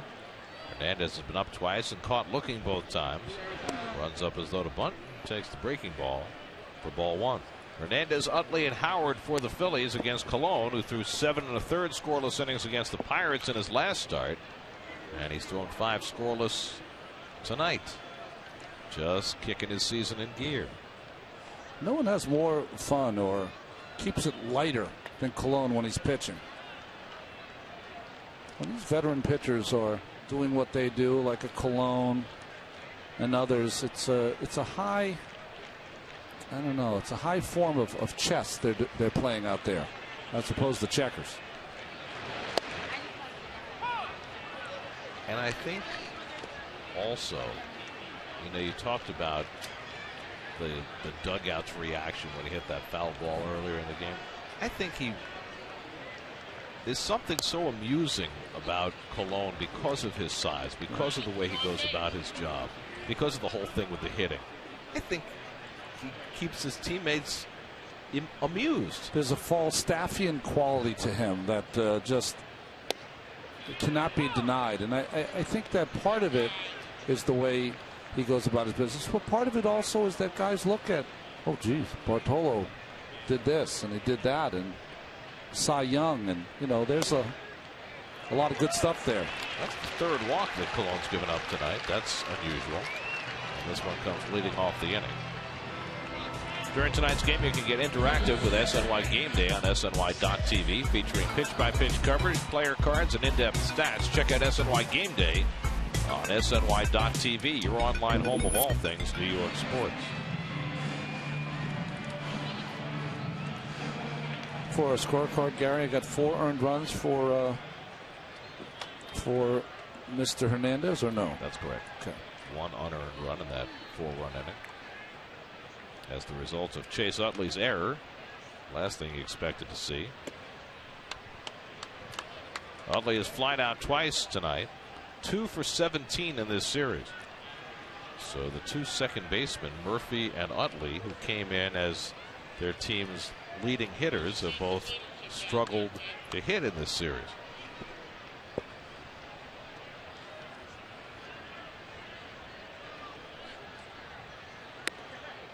And Now Colon all of a sudden having the strike zone move around on him.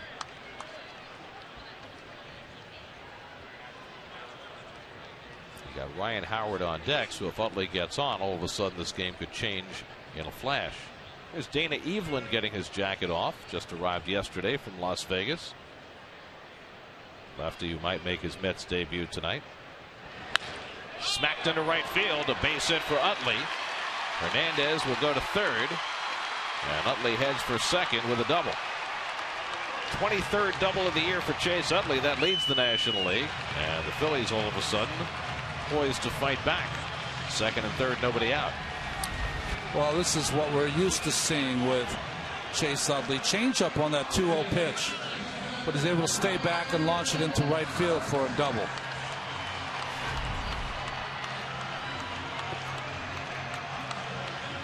So two in scoring position for Ryan Howard, who had a home run taken away on Dendecker's leaping grab in the second, then drew a walk in the fourth. You almost never see Colon issue a leadoff walk, so it's kind of an alarm bell when he does. Now Utley with the following double, and Howard in position to drive in a couple of runs, takes a borderline strike. Like Black doing some stretching. Nobody throwing yet in that Mets bullpen. That could change momentarily. Colon about to throw his 85th pitch of the night. Remember we talked about his last start. He threw 121. Most he's thrown in 10 years, so you figured they might want to back off him a little bit tonight. I think that if he makes it unscathed through this or gets around 95 to 100 in this inning, this will be his last inning. Unscathed in this case would be giving up only one run. Yeah. Hit into the shift. This will bring a run in. Flores throws out Howard. Hernandez comes in with the first Philadelphia run, and Utley goes to third. So a doubly productive out for Howard. Drives in his 5th run of the series and his 40th of the year.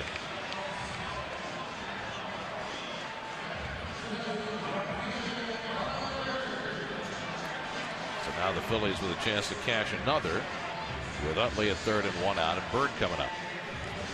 Well, I just remember from last year, Marlon Bird was as good as any Met I've seen in doing the games here with runners in scoring position, less than 2 outs or runner on third. Bird tonight has walked and hit into a fielder's choice.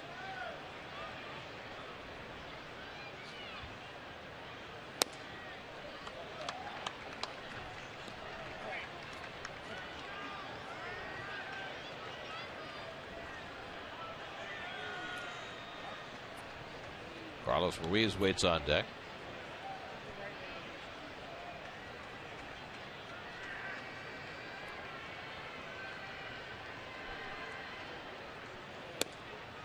And that's off the corner. And again, Colon finds himself behind 2-0. I mean, he just owned that outside corner against the Pirates 5 days ago, and he's just not been able to do it in this ball game. Well, Evelyn's not throwing yet, but he looks like he's getting closer to the mound.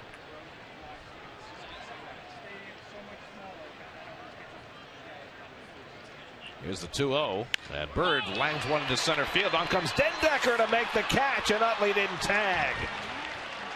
Dendecker playing deep, as Ronnie said, but he made up a lot of ground in a short period of time, and it fooled Utley, who never tagged up.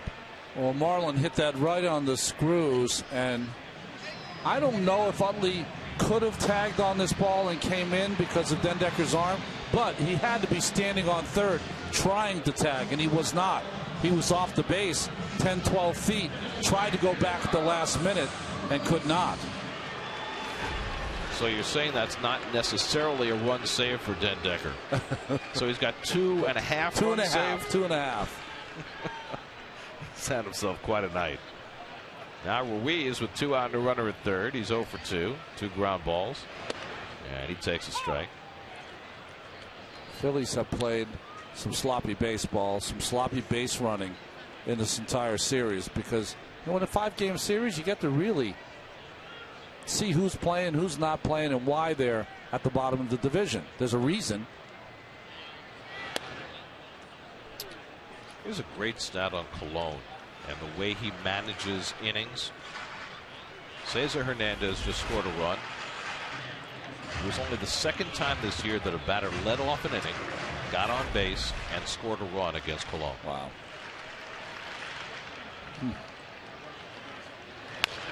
Chopper to short, and Flores has the big hop. Low throw handled by Duda. That retires the side.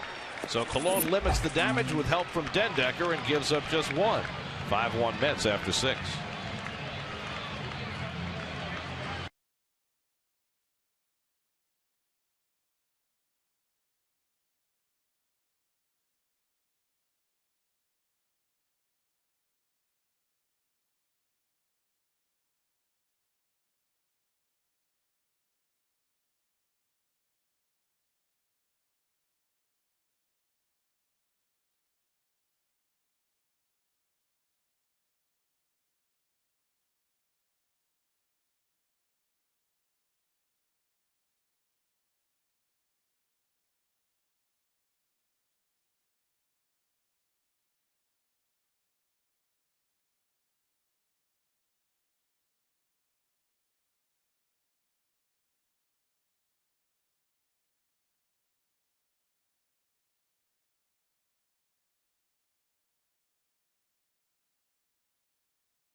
One Mets lead the Phillies.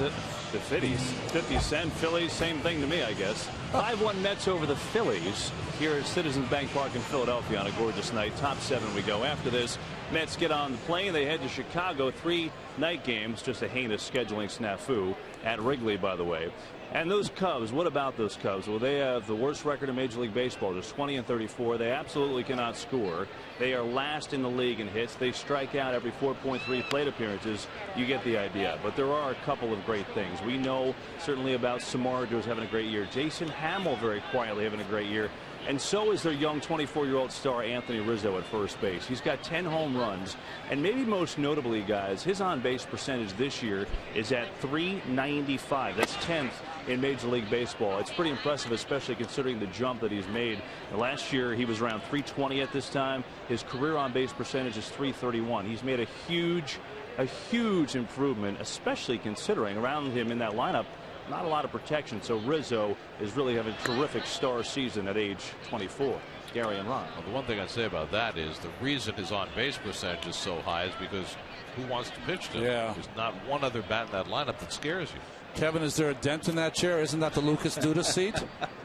There's a chair missing, actually, from the Duda seat. Murphy lines out to the shortstop Hernandez for the first out.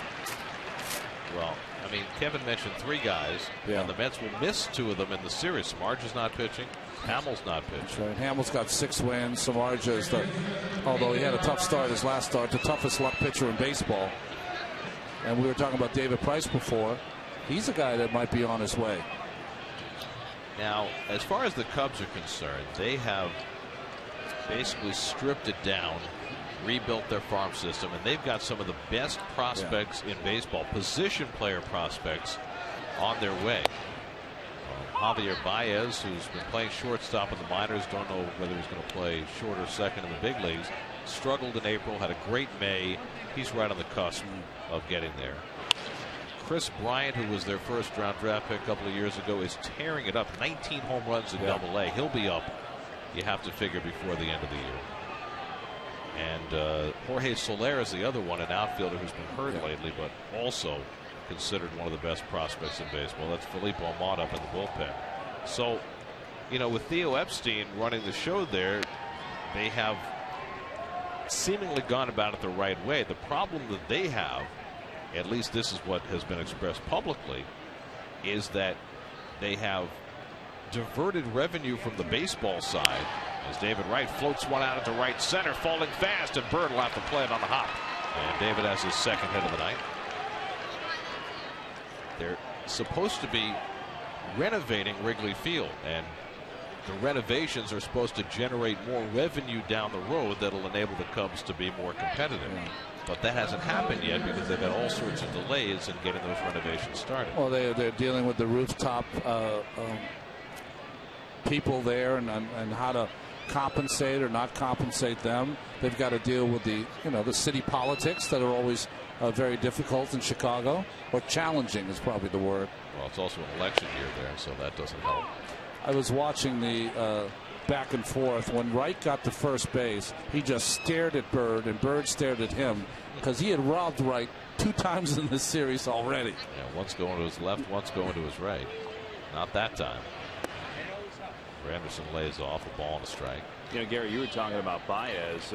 Interesting there, right? I mean, Castro, I don't know what his outlook's going to be if they're thinking about moving him to second base. Darwin Barney may be a Gold Glover, but he's hit 179 this year. Yeah, Barney's not even playing every day now. They've started Luis Valbuena quite a bit at second base, although Valbuena's a little bit banged up right now. Yeah, they've got a lot of guys struggling in that lineup. They played Mike Olt a bit at third base, and he's hitting about 160, although he's hit some home runs. I think it was 3 seasons ago they talked the same about Olt as they did about Will Myers. Right. That's the kind of future he had in front of him, and maybe he still does, but it's been a challenge so far. He was the guy that was brought up a lot from scouts when the Mets were shopping R.A. Dickey. That's right. Kind of turned into Russell Brandon so far. Anderson 0 for 3 tonight. Well, the Cubs have made a move in the last week. You know, they brought in a big name. They hired Manny Ramirez to be a player coach at AAA. And boy, has that generated a lot of controversy. Wow.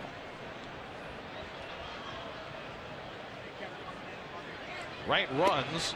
The throw by Ruiz, a good one. And he's out. Perfect throw by Carlos Ruiz to gun down Wright for the second out. Well, I was saying before that Ruiz had only thrown out 13% of the base runners that have tried to steal on him, but this time just a perfect throw, the slap on the forearm of David Wright by Hernandez, and out at second base. So 2 out and nobody on. Granderson rolls one down to Howard, and Hollins gets over to cover. Side retired. 7th inning stretch time in Philly. Mets up 5-1.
is brought to you by Cholula Hot Sauce. The hot sauce with the iconic wooden cap, available in original flavor, chili lime, chili garlic, and chipotle. Dominic Brown leads off the home 7th inning against Bartolo Colon, who Mets will try and squeeze another inning out of. I think it's the bottom of the order. That's a good call. Probably has 10 to 15 more bullets. So an easy inning, maybe he can get him through 7. It certainly looked as though the 6th might be his undoing. He walked the leadoff hitter, gave up a ringing double to Utley. Then a ground out to Howard that played it a run, but then Dendecker making a nice grab on Bird's liner, and he got through the inning. Brown grounds one to Murphy, 1 out.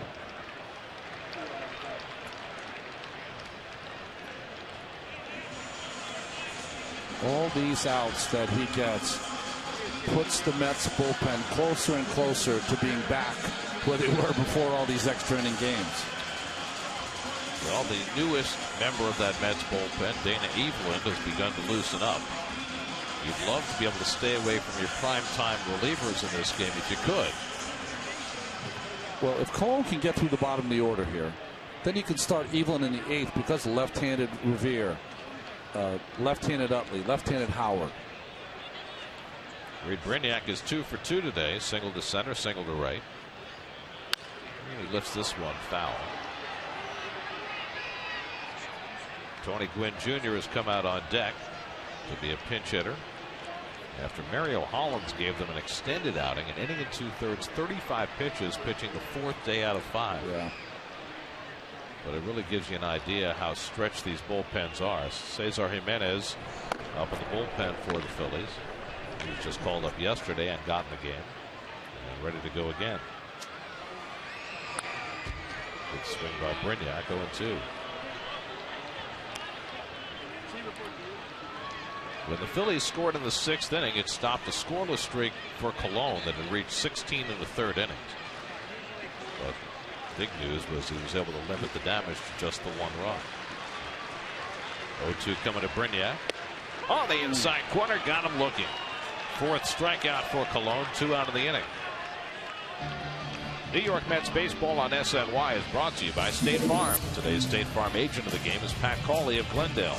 Contact Pat's office at patcawley.com. And by Honda. Start something special with a great deal on a Honda now at your Honda dealer. Tony Gwynn Jr. will be the pinch hitter. He has really been struggling. Gwynn is 0 for his last 14. See where his average has dropped to 169.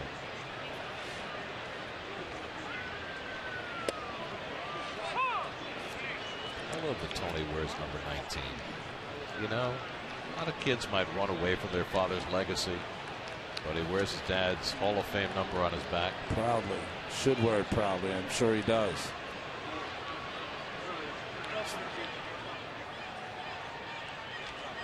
Of course, if he were still a Padre, he would not be able to wear that. That's right. Because it's up in retirement. Well, I'd have to say that Tony Gwynn is. There's only a couple other hitters that I've faced that didn't have any holes. Tony certainly was one of those. There was no place to go to get him out when you had to. They really just kind of gets themselves out if you're lucky. I didn't say that happened very often. That's right. Seems to go 5 for 5 every time he faced the Mets. Tonight's Verizon trivia question. Major League record for most consecutive extra inning games for a team. The Mets have never played more than 3 in a row, which is what they've done the last 3 days.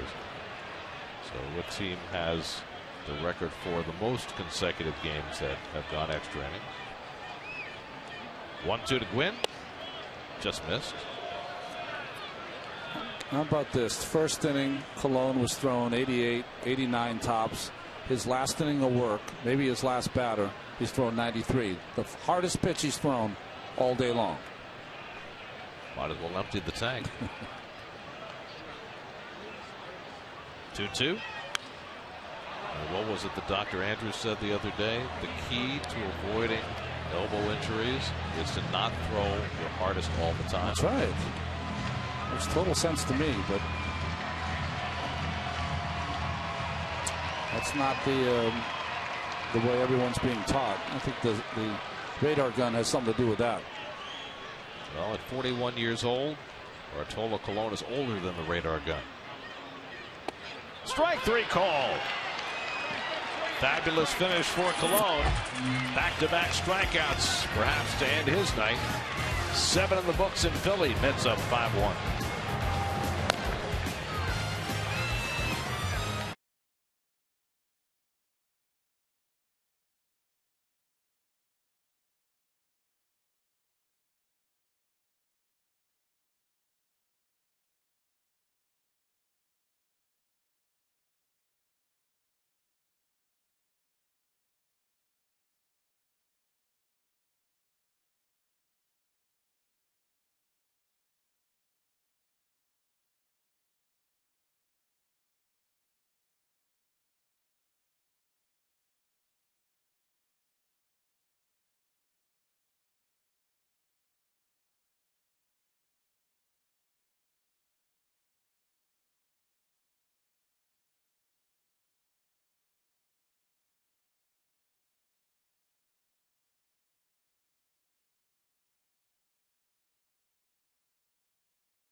Gotten way better pitching than anybody thought they would. You know, their ERA for their starters last year when they had a losing record was 4.5. It's 3.5 this year. So much better.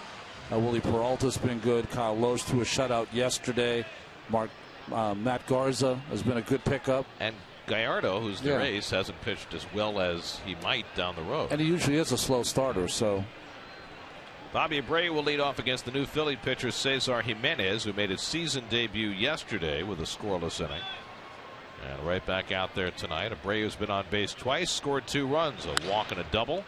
Lifts this one along the left field line for Brown. And with 1 pitch, Jimenez has the first out. It's interesting. It's almost like Bobby Abreu. Hopefully I'm not giving away any national secrets. But the first couple of times off, he'll take that first pitch. It's almost like he's setting up the pitchers who've been watching that I'm going to take that pitch and tries to jump on him that 3rd or 4th at bat. With Lucas Duda, who doubled in the first run of the night back in the 2nd.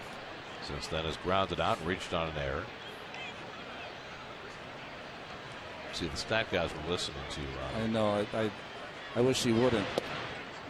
No, we can't. We got the stat for Tony Gwynn. I said that he just knocked me around. 441 off me lifetime. Now this isn't like in a few at bats. 59 at bats. It's only 26 hits. I don't know. I bet he had higher averages against some other people. Well, in one game, I'll never forget, and I'm sure Tony, who doesn't get anything, he got 2 hits off me in a game. One, he hit on the bounce up the middle for a hit. And the second, he hit down the third base line and hit the bag, the third base bag. Wait a second. You threw him a pitch that bounced and split finger, a split finger that bounced in the dirt. He hit it on the hop like cricket up the middle for a bullet. And he got the first base, and I looked at him, and we both had a laugh. We got over it. I mean, he had a pretty firm knowledge of the strike zone. He was not a guy to swing at pitches that bounced. You must have really fooled him. One time, and it still didn't work. 2-1 to Duda. Goes after the changeup. 2-2. And I think the other hitter I can say in the American League I'll use is Paul Molitor, was a guy that didn't really have a hole to go and pitch to. Just so quick. Shortest swing in the game. Walt Weiss used to call it the slump-proof swing. It's almost, Paul Molitor swung the bat as though he had no arms. Right? I know, but he had pop too. I know. He could take it deep. 3-2 from Jimenez, and the curveball, ball 4. So Duda's on base with 1 out. Queens' own 50 Cent is coming to Citi Field for a concert after the Mets Padres game Saturday, June 14th, as part of the Mets concert series presented by Dwayne Reed. Catch 50 Cent live in concert June 14th. Visit Mets.com/concerts. He's not going to try another first pitch at his concert, is he? Well, that was a mistake.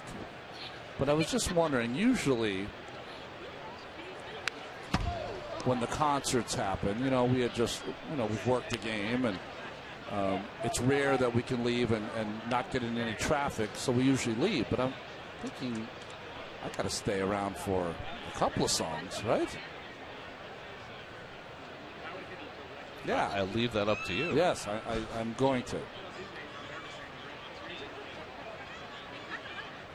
I think that's, I'm not wrong. Is that a 4 o'clock game that day with the concert after? 4 or 3. Yeah, it's an unusual game time. Travis d'Arnaud on deck.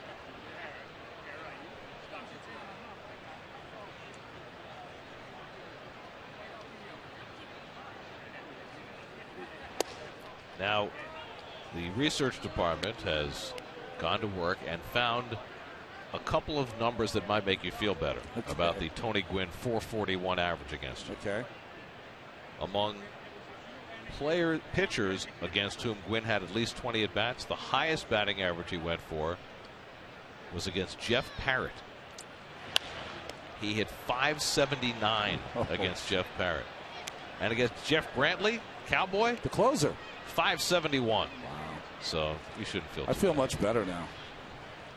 I wonder when do we play the Reds again? Got to bring that number into Brantley. I think it's later in the year. 571 might make you quit. Flores takes one foul.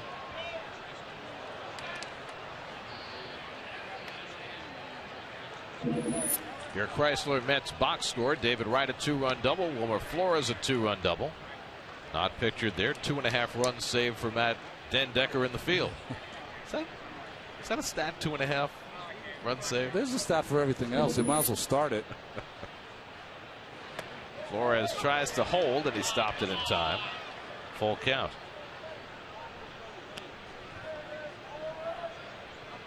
Well, the Red Sox winning streak is over at 7. They were beaten by Justin Masterson and the Indians tonight 3-2. The ex-Red Sox Masterson. In Stephen Drew's season debut. They played short tonight. They moved Xander Bogaerts to third, and they moved Brock Holt to first. Popped up. Long run for anybody. Utley going out. In comes Bird, and it lands. A base hit, unless they can get the force on Duda, which they do. Duda, understandably, didn't know that ball was going to fall, and winds up getting forced at second. Well, you could see it was going to be a problem right away. Utley didn't go after it as hard as we usually see him go after it, and Bird knew he had no chance. Luckily, Bird, for the Phillies, he kind of stayed on his feet. He knew he wasn't going to make the play, but he knew that Duda wasn't far off the bag, so he's going to try to act as an infielder and throw on the run, and he got the force out. So it's a 9-6 force play. Takes the base hit away from Flores. 2 out in the inning, and now Travis d'Arnaud, who will not be walked intentionally this time up. 4 intentional walks in the last 2 nights for d'Arnaud, who's hitting a .193. Flores at first now with 2 out, and it's taken high, ball 1. Eric Campbell is out on deck to be a pinch hitter if d'Arnaud keeps the inning going. Cologne has gone 7. It looks like his night is done after 104 pitches.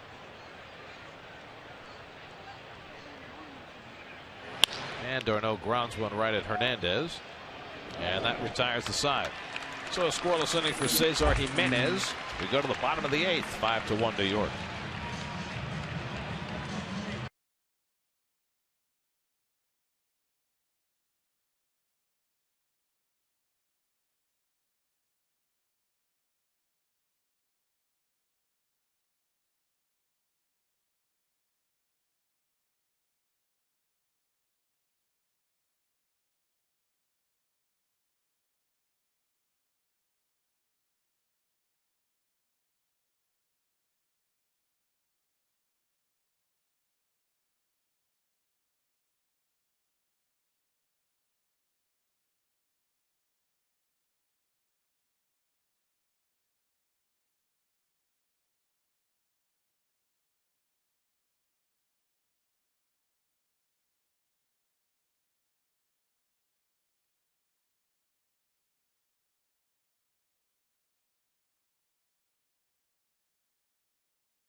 Wilmer Flores, and that led to some conversation in the Mets dugout. Terry Collins and his first base coach, Tom Goodwin. Well, Goodwin's not liking what Terry's saying, but Terry is right in this case. By the way, Bartolo Colon's still in the game, quite unexpectedly. Throws a strike to Ben Revere. Here's the play. Well, you got to have a better read. Once this ball's up, okay, if Utley catches it, he's going away. If Bird catches it, it's probably with a dive. So what you have to do, if you're Lucas, you can't be 10 to 15 feet off the base. You've got to be 20, 25 feet off the base. You have to anticipate that might drop in. And if it's not drop in, if it doesn't drop in, then hustle back to first base. Yeah, because it was going to be a hard play for either one of them to throw to first if they catch the ball. Plus, Howard had gone out. I'm not sure if Ruiz or anybody else had come in behind him to cover first. Or Jimenez maybe could have come around, but still. 2-1 to Revere, and he takes a strike. 2-2. And the reason I say that, see where Lucas, he doesn't have his feet moving. He's like real etched in stone there. He's got to be off a little further and anticipating that ball dropping. I'm not saying he's not going to be out at second base. But also, and Revere drives one into right center for a base hit. I mean, looking at that last replay, I mean, Ruiz hadn't made a move to cover first. Yeah. The pitcher hadn't made a move to cover first, so he could have gotten off as far as he wanted and not been doubled off. And that's probably what Familia gets up alongside Dana Eveling. That's probably what Terry Collins is saying. No one's covering. Just get him off as far as you can. So Revere has his second hit of the night. Hit number 5 against Cologne. And I figure he gets one more batter here. Then you got the lefties coming up. This is Hernandez, the switch hitter, 0 for 2 and a walk.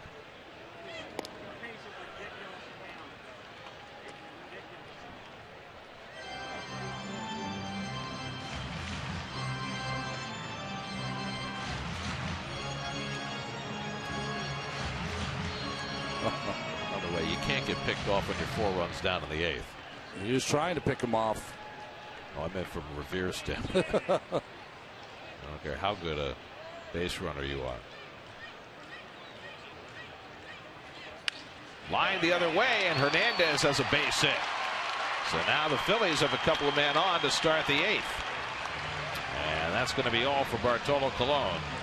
So Terry Collins sent him out there hoping he could get a little extension out of Colon, but now all of a sudden the Phillies, with a couple of men on, down by 4 in the 8th. And with Utley and Howard coming up, I believe we're going to see the Mets debut of Dana Evelyn, who was just called up yesterday. Chris Young is going to come in as well in a double switch. So a pitching change in Philadelphia. We'll be right back.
To right field, and the new pitcher Dana Evelyn, first time in the big leagues since 2012, makes his Mets debut. Well, that's the most interesting part of these bullpen additions, isn't it? That Buddy Carlisle came up.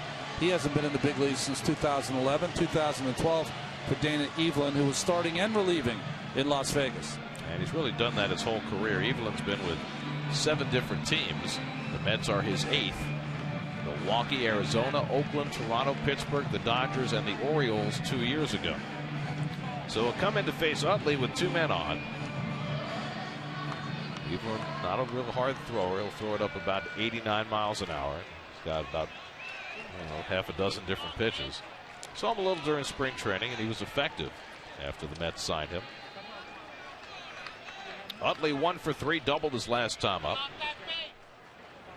And swings and misses at a first pitch slider.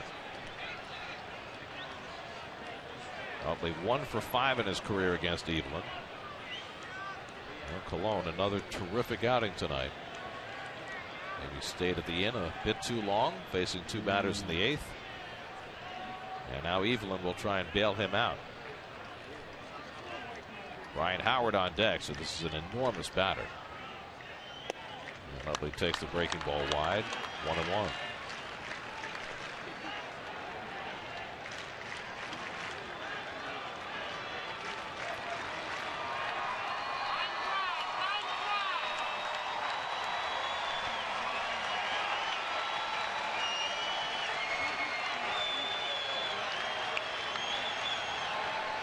Revere at second, Hernandez at first, nobody out.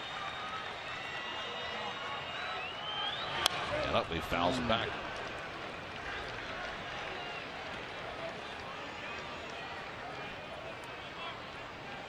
Well, it's been a long 5 days. The next pitch that Evelyn throws will be the 1,800th pitch of this series. 19 hours and 45 minutes of game time clock.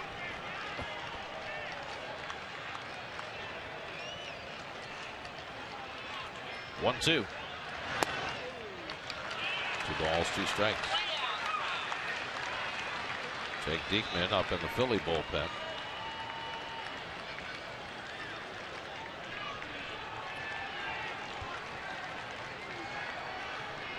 Jerry's Familia warmed up and ready to go in the Mets bullpen if needed. 2-2 to Utley. Off the corner. 3-2. And the one thing you can't do here is walk Utley. That brings Howard up as the tying run. You know, after Colon pitches 7, I was surprised that he came out the 8th. Couple of reasons. One, I thought he was done as far as pitching. But even more importantly, Evelyn with so many starts would have liked to probably start the inning, right? Big pitch to make here. 3-2 to Utley. In the air to center field, chasing Dendecker back, but he's got room. Revere tags at second, but that's a big first out. So Evelyn, first batter he's faced in the big leagues this year, gets Chase Utley to fly out on a 3-2 pitch, 1 away.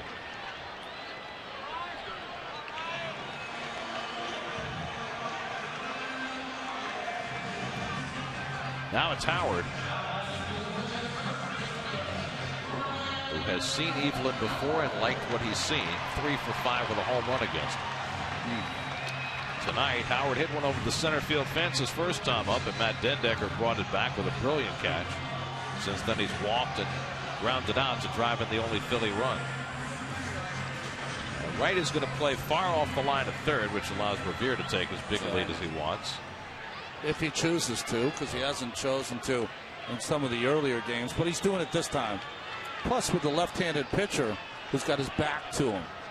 Well, his failure to take a lead led to some annoyance with Chase Utley earlier in the series. Here's Howard, and he takes a strike. What you have to remind your pitcher, though, is that you probably won't do it here because it's a 5-1 score, is if you're going to throw to first, don't lob it over there, because he could take off as you go to throw to first base. Right. So Bryce Harper do that. He's getting 35, 40 feet down the line. Howard goes after the slider and misses, and it's 0-2.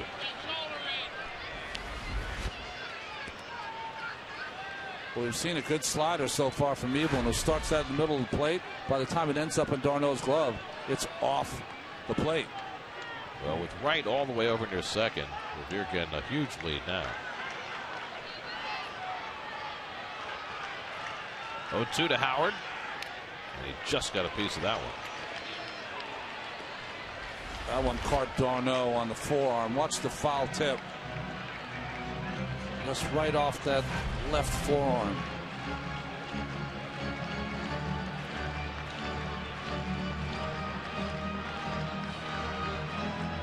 Year-old Dana Evelyn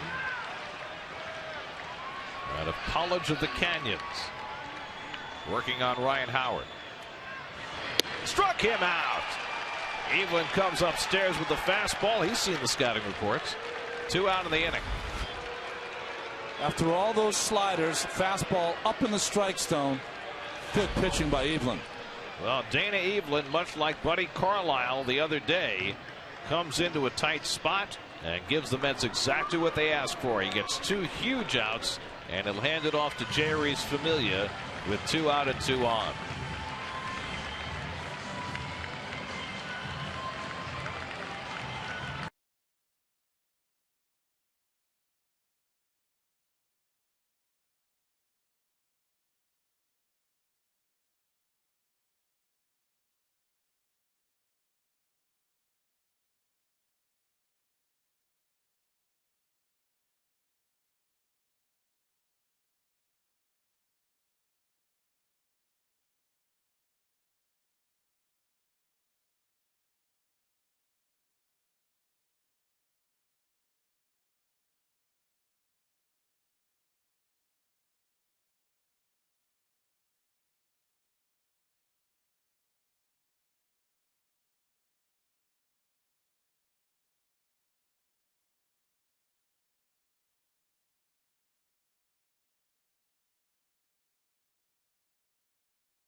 Chicago tomorrow for the first of 3 with the Cubs. Our coverage begins tomorrow at 7 o'clock right here on SNY. Jeurys Familia had 2 long outings earlier in the season, a day off yesterday and right back at it. Well, his last outing, he did blow the save in the 9th, but came back and pitched an effective 10th. He went an inning and 2/3 Friday, 2 full innings on Saturday, and now back on Monday. 1st and 3rd and 2 out. Marlon Byrd the batter. Byrd is 0 for 2 and a walk. And he swings at one in the dirt, but it bounces away, and that'll bring in a run as Revere comes in to score to cut the Met lead to 5-2.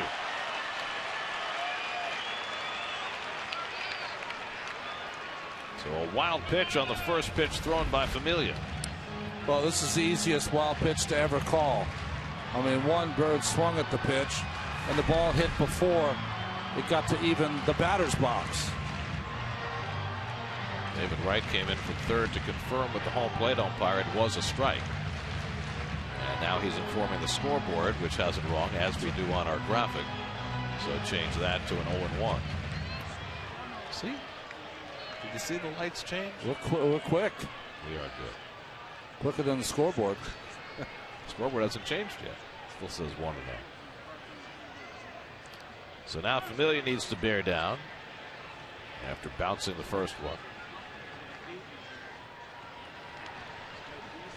It was Byrd who hit the leadoff double against Familia in the 9th inning in the game on Saturday and came in to score the tying run that sent the game off to extra innings. And the slider misses, a ball and a strike. Carlos Ruiz would be next. That's at a 5-0 lead. The Phillies got a run in the 6th and then have a run here in the 8th.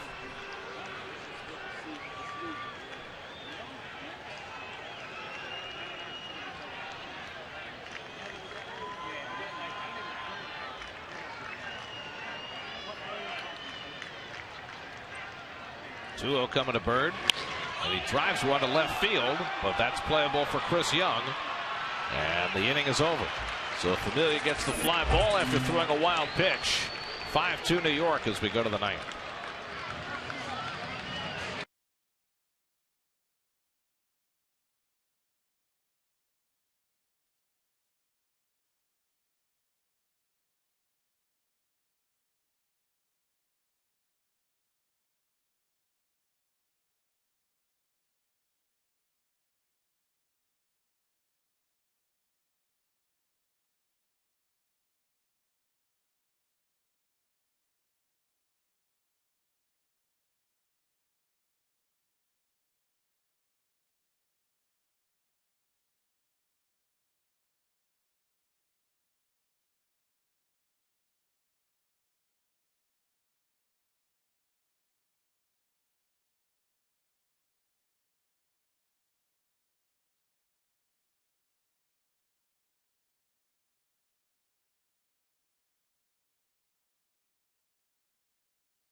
Top of the 9th for Philadelphia. Another one of those talented left-handed arms out there in the bullpen. You see his numbers, only 11 walks, 37 punch-outs and 28 in the third innings. Left-handed hitters get nothing off him. Chris Young will be the first man up for the Mets in the top of the ninth. Young came in a double switch the last half inning when Colon came out of the game. So Colon is charged with 2 runs in 7 innings plus. Henry Mejia getting ready for a save opportunity in the ninth. Hoped that perhaps they would hold Mejia back tonight and let Familia finish. But apparently Henry's ready to go. It's hard to know with Mejia because he's so new to this role how often you can use him. Well, what's interesting, and it's an embarrassment of riches, is that you have to make these decisions because you're winning. And when you're winning ball games, you need your closer more often than when the Mets were going through some of their tough streaks. Now, right now, Henry's only throwing lightly because if the Mets get a run or two here in the ninth inning, it might change your plans. If you get 1 run, it takes away the save situation. I'm not saying that means automatically you don't bring in your closer, but it changes the nature of it as Diekman airmails one.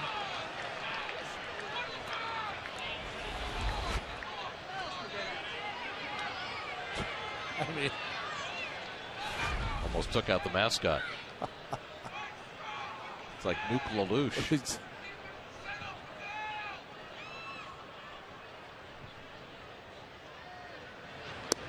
And that's ball 4, and Diekman really struggling with his control. Walks Chris Young on 4 pitches. Can't feel very comfortable as a hitter when the guy's throwing it to the backstop. And he throws 97. Yeah. Around the Majors brought to you by Honda. Justin Masterson and the Indians beat the Red Sox tonight 3-2, snapping the Red Sox 7-game winning streak. Randy Wolf, who was on the scrap heap just a few weeks ago, gets his first win for the Marlins. 6 innings, 3 hits, 7 strikeouts, beating the Rays. Tampa Bay's 7th straight loss. And Danny Duffy, 1 hit in 6 innings. Kansas City leads St. Louis 1-0 in the 7th. The Cardinals are not having that offensive production like they had last year. They need Oscar Taveras to come to the rescue. Dendecker dragging a bunt. It'll go foul. And that's done everything else tonight. Why not drag bunt? He's 1 for 4 at the plate. He's made 3 terrific plays in the outfield in his first start of the season. Daniel Murphy on deck. Well, looking ahead to the bottom of the ninth, it'll be 6, 7, and 8 in the Philadelphia batting order. Ruiz, Brown, and Brignac.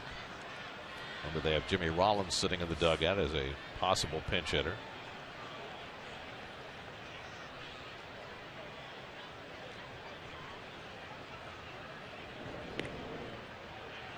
Now, could that have been a situation where Dendecker was asked to sacrifice and just try to do a little more? It could have been. It definitely could have been. This is such a tough matchup because of the way that Diekman throws, lefty on lefty. It's not a bad time to put the bunt on and try to play for 1 run. But he's swinging here. 0-2.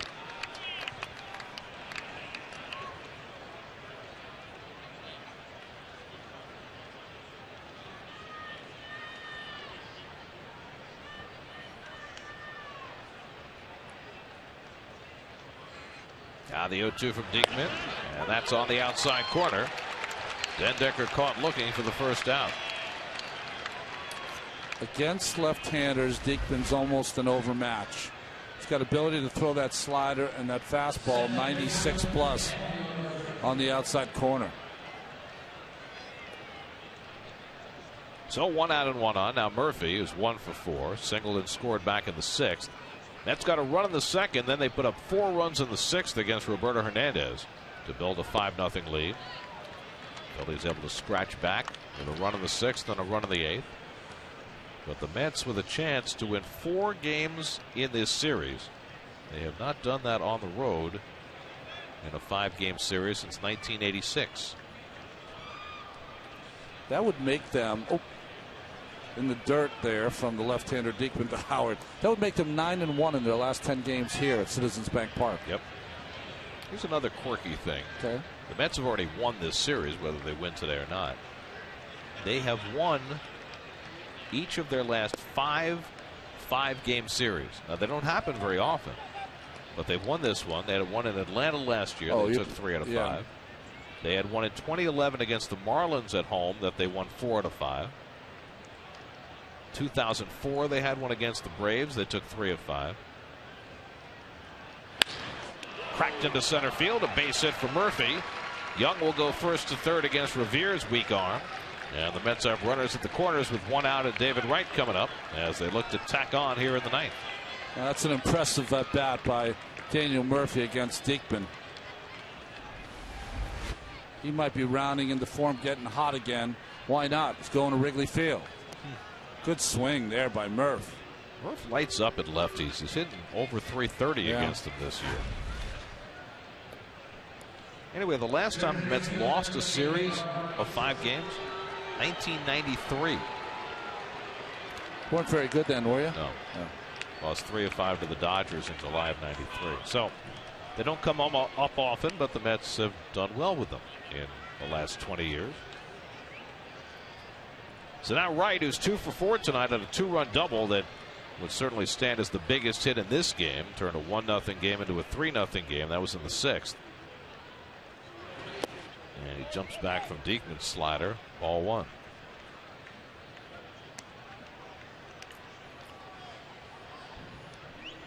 Robinson Cano made his return to the Bronx tonight. So-so night for him. He got booed, went 1 for 3, but his team is up 10-2 in the 9th.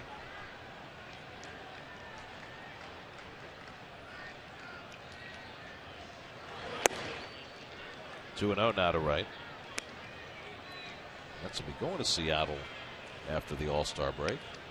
I know. I'm excited. I haven't been to Seattle since I was playing in 1995. So it's one of the great cities that very few people get to visit. Well, it's a long way away. Yeah, well, for East Coast people anyway. It's a great city. It's a beautiful ballpark. The Mets have only been there once, and the most memorable thing about that trip was that Mike Cameron was with the Mets then. This was 04, I think. And Cameron had been so popular in Seattle. There's a strike, 3-1. He took out the lineup card to home plate before the game because Art Howe thought that would be fun for him in his old city. And he got a standing ovation. Wow. Visiting player bringing out the lineup card. There's ball 4 and the bases are loaded. So 2 walks in the inning from Diekman. Bob McClure heading back out to the mound for a conversation. Carlos Torres gets up alongside Mejia. If the Mets add a run or 2 here, I'm sure they will save Mejia for another day. Let's answer our Verizon trivia question. We asked which team had played the most consecutive extra inning games. The 1908 Tigers. Wow. This is how long ago that was. 1908, the last time the Cubs won the World Series. That's right. That's right. It's the year of Merkles, Boner, and the Cubs beating the White Sox in the World Series. Infield in for Granderson with the bases loaded, 1 out. This is an odd move. Granderson's not a guy who can't double up.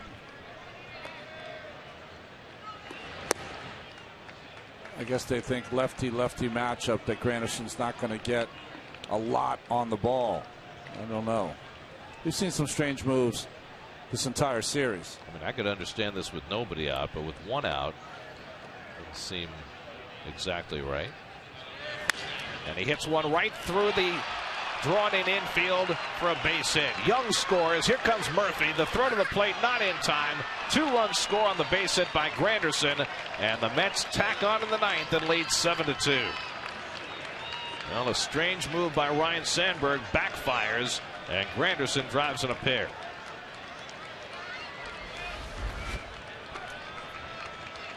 Well, just the fastball down. If they were playing back, I don't know if it would have been a double play, but they would have had an opportunity for it anyway. You have to guess it would have been as hard as the ball was hit. Now it's going to be all for Diekman. So with 2 runs home here in the 9th and the Mets up 7-2, Ryan Sandberg will make a pitching change. Murphy found home plate eventually.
Well, yesterday, Philippe Aumont, fresh from the minor leagues, gave up a game-winning home run to Lucas Duda. He's back on the mound tonight. And he's going to face Duda unless he can induce a double play ball, but Eric Campbell's going to be there at first. Campbell batting for Familia in the number 5 hole. Mets have 2 runs home here in the ninth. Curtis Granderson, a 2-run single past a drawn-in infield.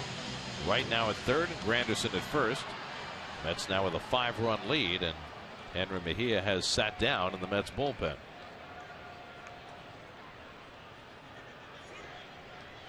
Campbell started yesterday and played first base, went 2 for 5, and snapped out of what had been a difficult run coming off the bench. This is an interesting defense. See where Chase Utley's playing? Why? In the baseline.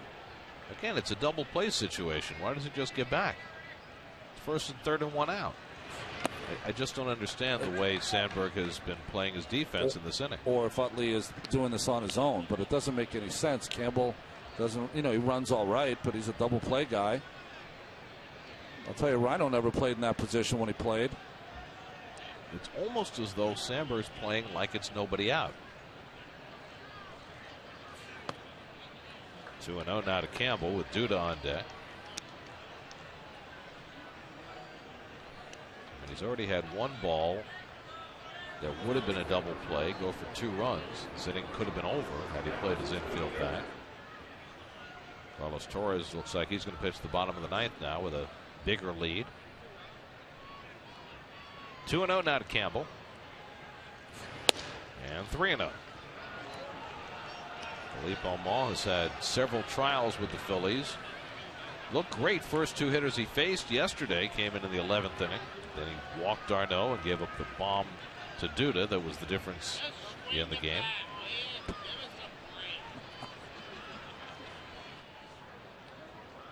Three and 0 to Eric Campbell. And there's a strike. Roberto Hernandez went the first 5 1/3 for the Phillies tonight. Gave up 5 runs, 4 earned on 5 hits. Mario Hollins, some yeoman work, an inning and 2/3, no runs, 2 hits. Cesar Jimenez a scoreless inning, and then Diekman went a third and gave up 2 hits, 2 walks, and so far 2 runs. 3-1 from Aumont, and that's low, ball 4, and the bases are loaded for Duda. 3rd walk of the inning for the Philly bullpen. And their 7th walk of the game. So Duda, who took Aumont deep yesterday, gets another crack at him, this time with the bases full. Lucas 1 for 3 tonight, an RBI double in the second. This was yesterday. This is a fastball right there. Aumont throws 3/4, so when he doesn't get on top of the ball, it'll run, but really does not sink. And Duda took care of that pitch.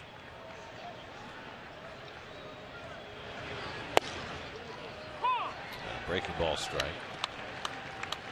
Well, Utley's still fairly shortened up at second base, even against Duda. Don't get it. He should be back another 3-4 steps.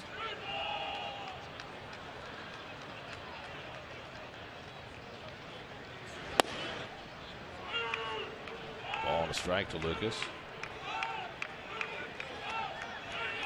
Duda in this series 5 for 17, 3 doubles, a homer, 5 RBIs. It's been a good trip to Philadelphia for Lucas Duda.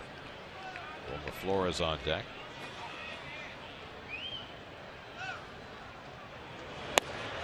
And he lays off 2-1. 3 consecutive breaking balls from Aumont, who's the guy who can throw 93 to 96.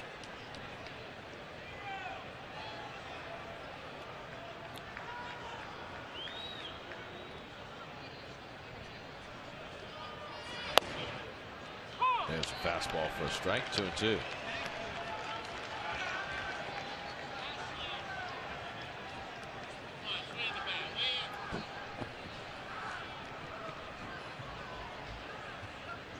Bases loaded, 1 out, 2 runs home here in the ninth.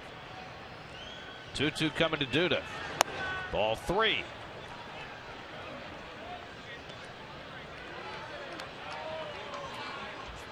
Well, The Mets broke out of their bases loaded drought in the 6th inning when Wilmer Flores doubled in 2 runs. Mets had been 0 for their previous 13 with the bases loaded. And now a chance for Duda to do some more damage. 3-2 with the bases full. And he went around with a half swing for strike 3. 2 out. Well, he got the fastball on the 3-2 count, but not for a strike. And Lucas could not hold his swing back. He's almost left to Flores again with the bases full. That worked the last time. He didn't get much of it, but poked it down the right field line to drive in 2 runs. Making up for that bullet he hit in his first at bat, which was an out. Lined out to Revere in center. 1 for 4 today for Flores. 2 for 10 in the series.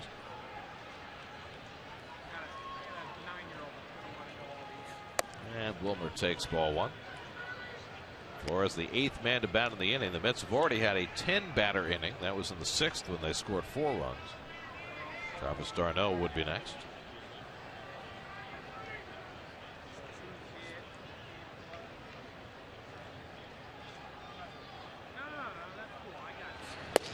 Story came out today that the last time the Mets were here, when they had that long wait to get on their flight, that the team consumed 103 cheesesteaks to set an all-time Citizens Bank Park visiting clubhouse record. This time, not as many cheesesteaks, but a lot of wins. More runs.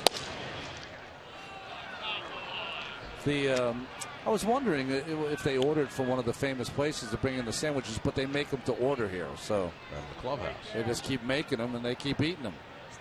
Well, it was a team effort, they said. Very nice. Everybody had at least 2, and then a few more at the edges.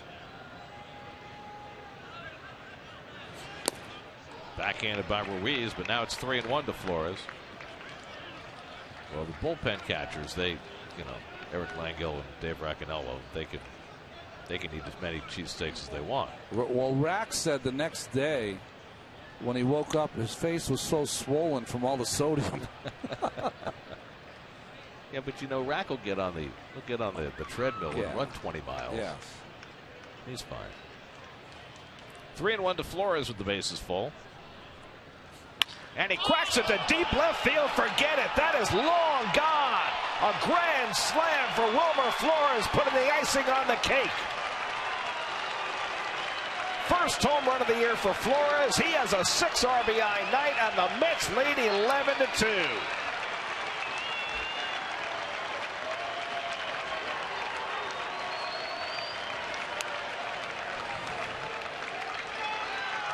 The second major league home run for Flores, and this one brings in 4.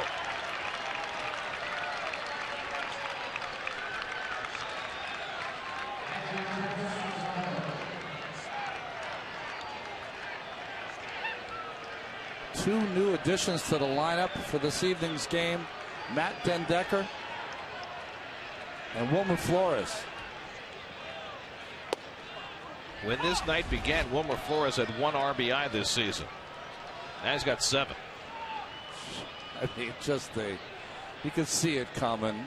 Almon's been struggling, getting behind the hitters, and he took advantage of it. Nice easy swing, and it went 10 miles. Now d'Arnaud grounds out to end the inning, but the Mets send up 9 and score 6. And what was a fairly close game is no longer thus. Flores with his first career grand slam. 11-2 New York as we go to the bottom of the 9th.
Geico Sports Night. Michelle Yu gets you ready for Rangers Kings. Oh, drops the Tupac and Biggie reference. Very nice. Very nice. Very nice. Michelle stepping up her game. Carlos Torres will try and finish this one off for the Mets. Well, you kind of wonder why Torres would be in the game as much as he's pitched, but you had him up. You certainly want to bring him in if he's ready to go, and he was when the score was only 7-2. Well, the Mets putting it away with a 6-run ninth, capped by the Wilmer Flores grand slam. 11 runs, one shy of the Mets' season high. He had 12 in a game at Yankee Stadium. Carlos Ruiz leads off against Torres and takes a strike. Now, Torres, Friday night, went 2 2/3 in the first 14-inning game, and then came right back out on Saturday in the second 14-inning game and got the save with a full inning of work. Wow. An inning in which he had to really sidestep trouble because the Phillies got the first two men on after the Mets had grabbed the lead in the top of the 14th. But remember, Ben Revere came up with runners on first and second, took two fastballs right down the middle when he was supposed to bunt. And he ended up striking out. That changed that entire inning. Right, then he got Rollins to fly out, struck out Utley to end it, and the Mets had the victory. But it really was a gutsy performance by Torres after 8 outs the day before. 2-2 to Ruiz, but Carlos had yesterday off. It's good to go. I mean, Torres has been doing this all year, throwing multiple innings, going back out day after day.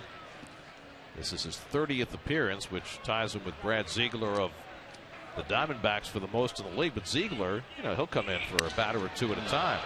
Broken bat flare, and Flores is there for the first out. Mets bullpen has really rounded into tremendous shape. Yeah, we talked about it in the pregame. They just, not counting this ball game, 12 games prior, their ERA is 1.87. Just the whole dynamic as the bullpen has changed. It's guys come in now, you can just feel it that you expect them to get the job done. And it's not just now the young power arms at the end, which is what we've talked about, but now you've had a couple of journeymen come up from the minor leagues. First Carlisle on Saturday, and now Evelyn tonight, and give you big innings and big outs. And can give you multiple innings also if you need it. Dominic Brown hits one past the mound, and that'll sneak into the glove of Murphy, but no chance to throw out Brown. So it's an infield hit for Dominic Brown, the first base runner against the Mets bullpen. Well, good hustle by Murph. I mean, he's played every inning of these 5 games. Gets to it and tries to make a play. Got to appreciate all these guys that have played every inning of this game. The Marlon Birds for the Phillies, David Wrights, Daniel Murphy's. Then I rate Brignac, who's 2 for 3.